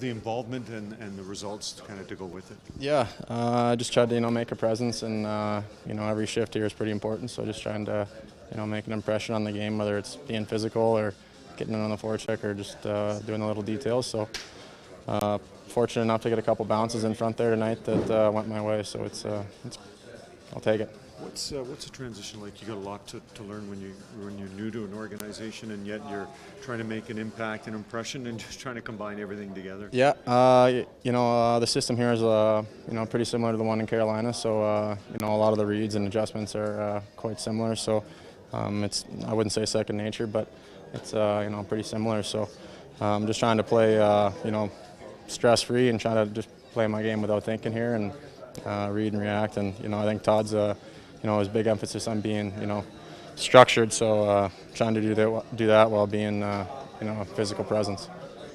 Just what does that to get a couple? I know we hit on it on the ice, but to get a couple, what does that do for guys' confidence? No matter how greasy they are. Yeah, no, I think confidence, yeah, is it's a good word, and then at the same time, just you know, just being more comfortable, just you know, getting a couple in the back of the net kind of relaxes you a little bit the next couple games, knowing that you got a few already in you. So it's one of those things you just got to, you know, keep going to the net, and you keep going to the right area. Hopefully, it finds you. Thanks.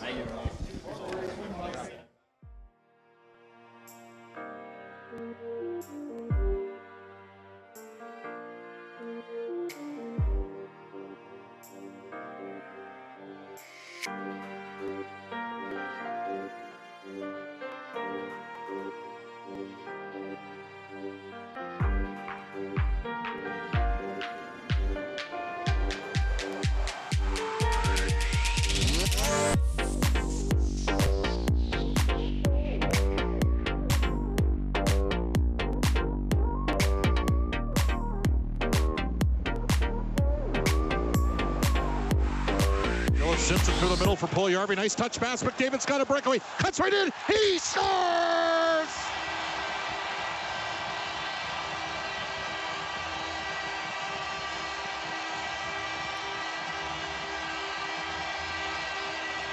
Well, a world-class goal by Connor McDavid, but a great little touch pass by Puljujarvi. Freed him up, and McDavid does the rest. We just talked about the fact that Puljujarvi has moved up with McDavid, and he makes the line, or gives the line, a boost with a wonderful little touch pass into an area. He knows that Connor McDavid is going full speed down his offside.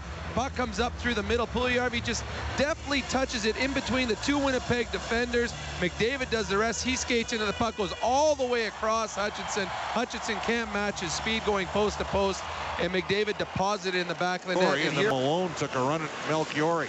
The Jets come back, a chance in front. Tanev, he scores, no goal. They wave it off immediately. Winnipeg is challenging the call on the ice for the goaltender interference. A goaltender interference call that negated a Winnipeg game-tying goal. And the Winnipeg Jets have challenged it. And this could be a key turning point in this game. It could be a big turning point in the game, because the Oilers were with a one-goal lead. Were about on a power play. If they After review, the decision on the ice stands. No goal, penalty. Right side for Letestu behind the goal. Short side right in front. Scores! Yes, sir. Puljujärvi.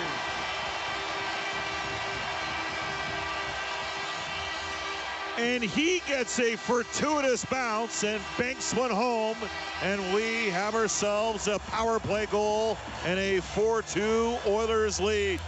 Both teams now tonight can claim that they got a good bounce that created a goal. J.C. Lepon scored one on a weird bounce off the back extension and a wide open net goal on Talbot. And this one right here, Letestu's just trying to get the puck in deep. It goes off the backboards, off the side of the net, and right out in front to Puljujärvi, who's standing by himself. Now, it was a good bounce for Puljujärvi. Behind the goal for Malone. He's put in the boards there by Kulikov. Edmonton gets it back to the right point. There's a shot, rolls in front, scores! Brad Malone, there you go, now it's easy. His second goal of the game, and it all starts because of a one-puck battle down low. Caleb Jones with a quick shot to the net. And Brad Malone has made it 5-2, and he's got a pair tonight. Yeah, a wonderful play by the entire line. Kelly and Russell on the forecheck. Russell takes a big hit at one point by Bufflin, but keeps the play alive. The puck goes back to the point. Jones, again, we talked about it earlier, get pucks on net. They don't have to be hard, but just hit the net. Goes off a defender. Hutchinson makes a nice save on the rebound, but then Brad Malone, quick hands. He takes it from backhand to forehand around the goalie, Hutchinson. He deposits in the back of the net. Brad Malone has had a stellar hockey game tonight. Right point for McDavid down low, centered in front. Puljujärvi scores! I believe, yes, Puljujärvi's going to get credit. Right in front of the net. Hi, Jonesy. How the heck are you? Good summer? Yeah. Okay, lots of cold beers, right? Here. Lots of cold beers? No? So maybe could you just explain to us a little bit about moving Puljujärvi up onto the wing with McDavid and after a period in the second where he didn't play much and now he gets some confidence. What were you thinking when you made that move? A number of things. One, the fact that we'd taken 4 penalties in the last 12 minutes of the second period took a lot of players out of the game, and yes, he was one of them. 2, it was, I thought Dylan had to get a little harder and a little more competitive, so it was sending him a bit of a message, letting him understand how we do things.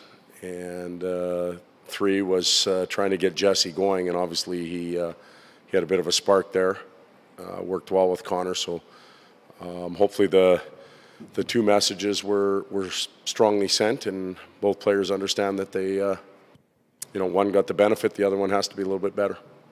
And just to clarify, Todd, you mean Strome, correct? Yep. Puljujärvi was in the dressing room afterwards, and we were all there to talk to him, and Jokinen was there sort of as an option to translate for him, and he said, no, I can do it. Maybe just talk about his that being part of the things that he's working towards, over. Yeah, last year I talked a lot about Jesse's adjustment, us bringing him along, the language, the culture, being 18, all those types of things. He's beyond that now. He can handle himself, and I'm glad that he pushed UC aside and said, no, I can do this. He's accepting more responsibility that way. Even his positional play, there's a little more responsibility in it this year to this point. I thought the first night that he played, he could have left the night with a couple goals. I think we talked about that already. He had some good shooting opportunities that just didn't go in. And tonight he got rewarded. So it's nice to see him respond that way. You spoke a couple years ago about McDavid always needing to give himself permission to be the player that you thought he could be. Does every young player go through that, and does Jesse maybe have that same situation? I think eventually everybody goes through it. I think you reach that point at a different stages, and yes, he's getting close to that. He's beginning to feel a little more confident. We've got to remember what he's 19 years old still. So he's a young man. He's still figuring some things out, and I think he's getting closer to that point, but he's still got to close the gap a little bit. Todd, when you look at the Benning-Russell pair, you've had a few games to see them. What's your assessment? I know it's extremely early on those two. You know, Russell's versatility to go back to his natural side obviously helps. But what have you seen maybe from Benning, especially with the added presence of him on the power play? Well, I thought that I'll start with Chris Russell. I thought in the games that he's played, he's been tremendous. He's been on his toes, moving pucks, closing really quick, doing some really good things. I thought Matt Benning in both games he played, he weighted his way in a little bit and then got better as the night went on. But Matt does slide the line well offensively. He gets a lot of his pucks through to the net. They're not necessarily slappers, but good quick wristers that find seams to the net. You could see that tonight, and he's effective when he's doing that. There's going to be a lot of fans looking at the last game saying this Yamamoto kid, hey, he's going to stick now, and there's going to be fans tonight saying that Puljujarvi, hey, he's going to be on the #1 line now. Have you been able to, and I know you have that coaches management meeting tomorrow, but have you had enough NHL opposition for these guys to no. properly, can you talk to that? We haven't been there yet. Now, it's been good for them to face this level of competition to this point because it gives them time to feel confident. It gives them time to feel like they belong. Both Jesse and Yamo. I thought the toughest group of players that we faced was the Winnipeg team in Winnipeg. They had a lot of veterans dressed, and they came after us a lot early in the game. So that was our best evaluation tool to this point. I think Carolina is going to play a pretty strong team on Monday, and that'll be another test for some of these guys. Is there anything, I mean, why do you think, is there any reason beyond just being preseason games that do you think this is happening, that you're getting AHL/junior lineups more than you're not? Well, we're playing, teams play better lineups at home. We play in front of our own fans. We want to show our fans at exhibition season that we're putting stronger teams out in those situations, and you'll see that throughout. The Vancouver situation is obviously one that it's out of their control. They have to keep a team back to play. And, other than that, it's hard to match lineups. Sometimes we talk, Billy Peters and I talked about this game coming up and back in August, and he said he'll probably dress a pretty strong team here and maybe not so strong in Saskatoon, rest some veterans. So with that in mind, we'll try and match up and have good games. Is there any possibility it has anything at all to do with the fact that you're not sending McDavid into their rinks? I'm sorry? Do you think there's any factor at all in the lineups they're sending to this rink that you're not sending McDavid to play in their rinks? No. No. Connor will play on the road in the exhibition season. Each of our top-end players will play at least one game on the road. And, a lot of the bubble guys, that's a good evaluation area for them is road play when you're in a hostile environment and can they handle that? Do you change how you handle your practices because of the lack of NHL opposition in terms of matchups and stuff? We've been an A group and a B group for some time now. Our practices, both groups get the same practice. But what it does is it allows us to work with our power play and penalty kill units that we'll probably start the season with. So they may not get the work in the game because not all of them are playing, but they do get the work in practice. And so we've been able to work on some things with our units and our penalty killing units. Good night.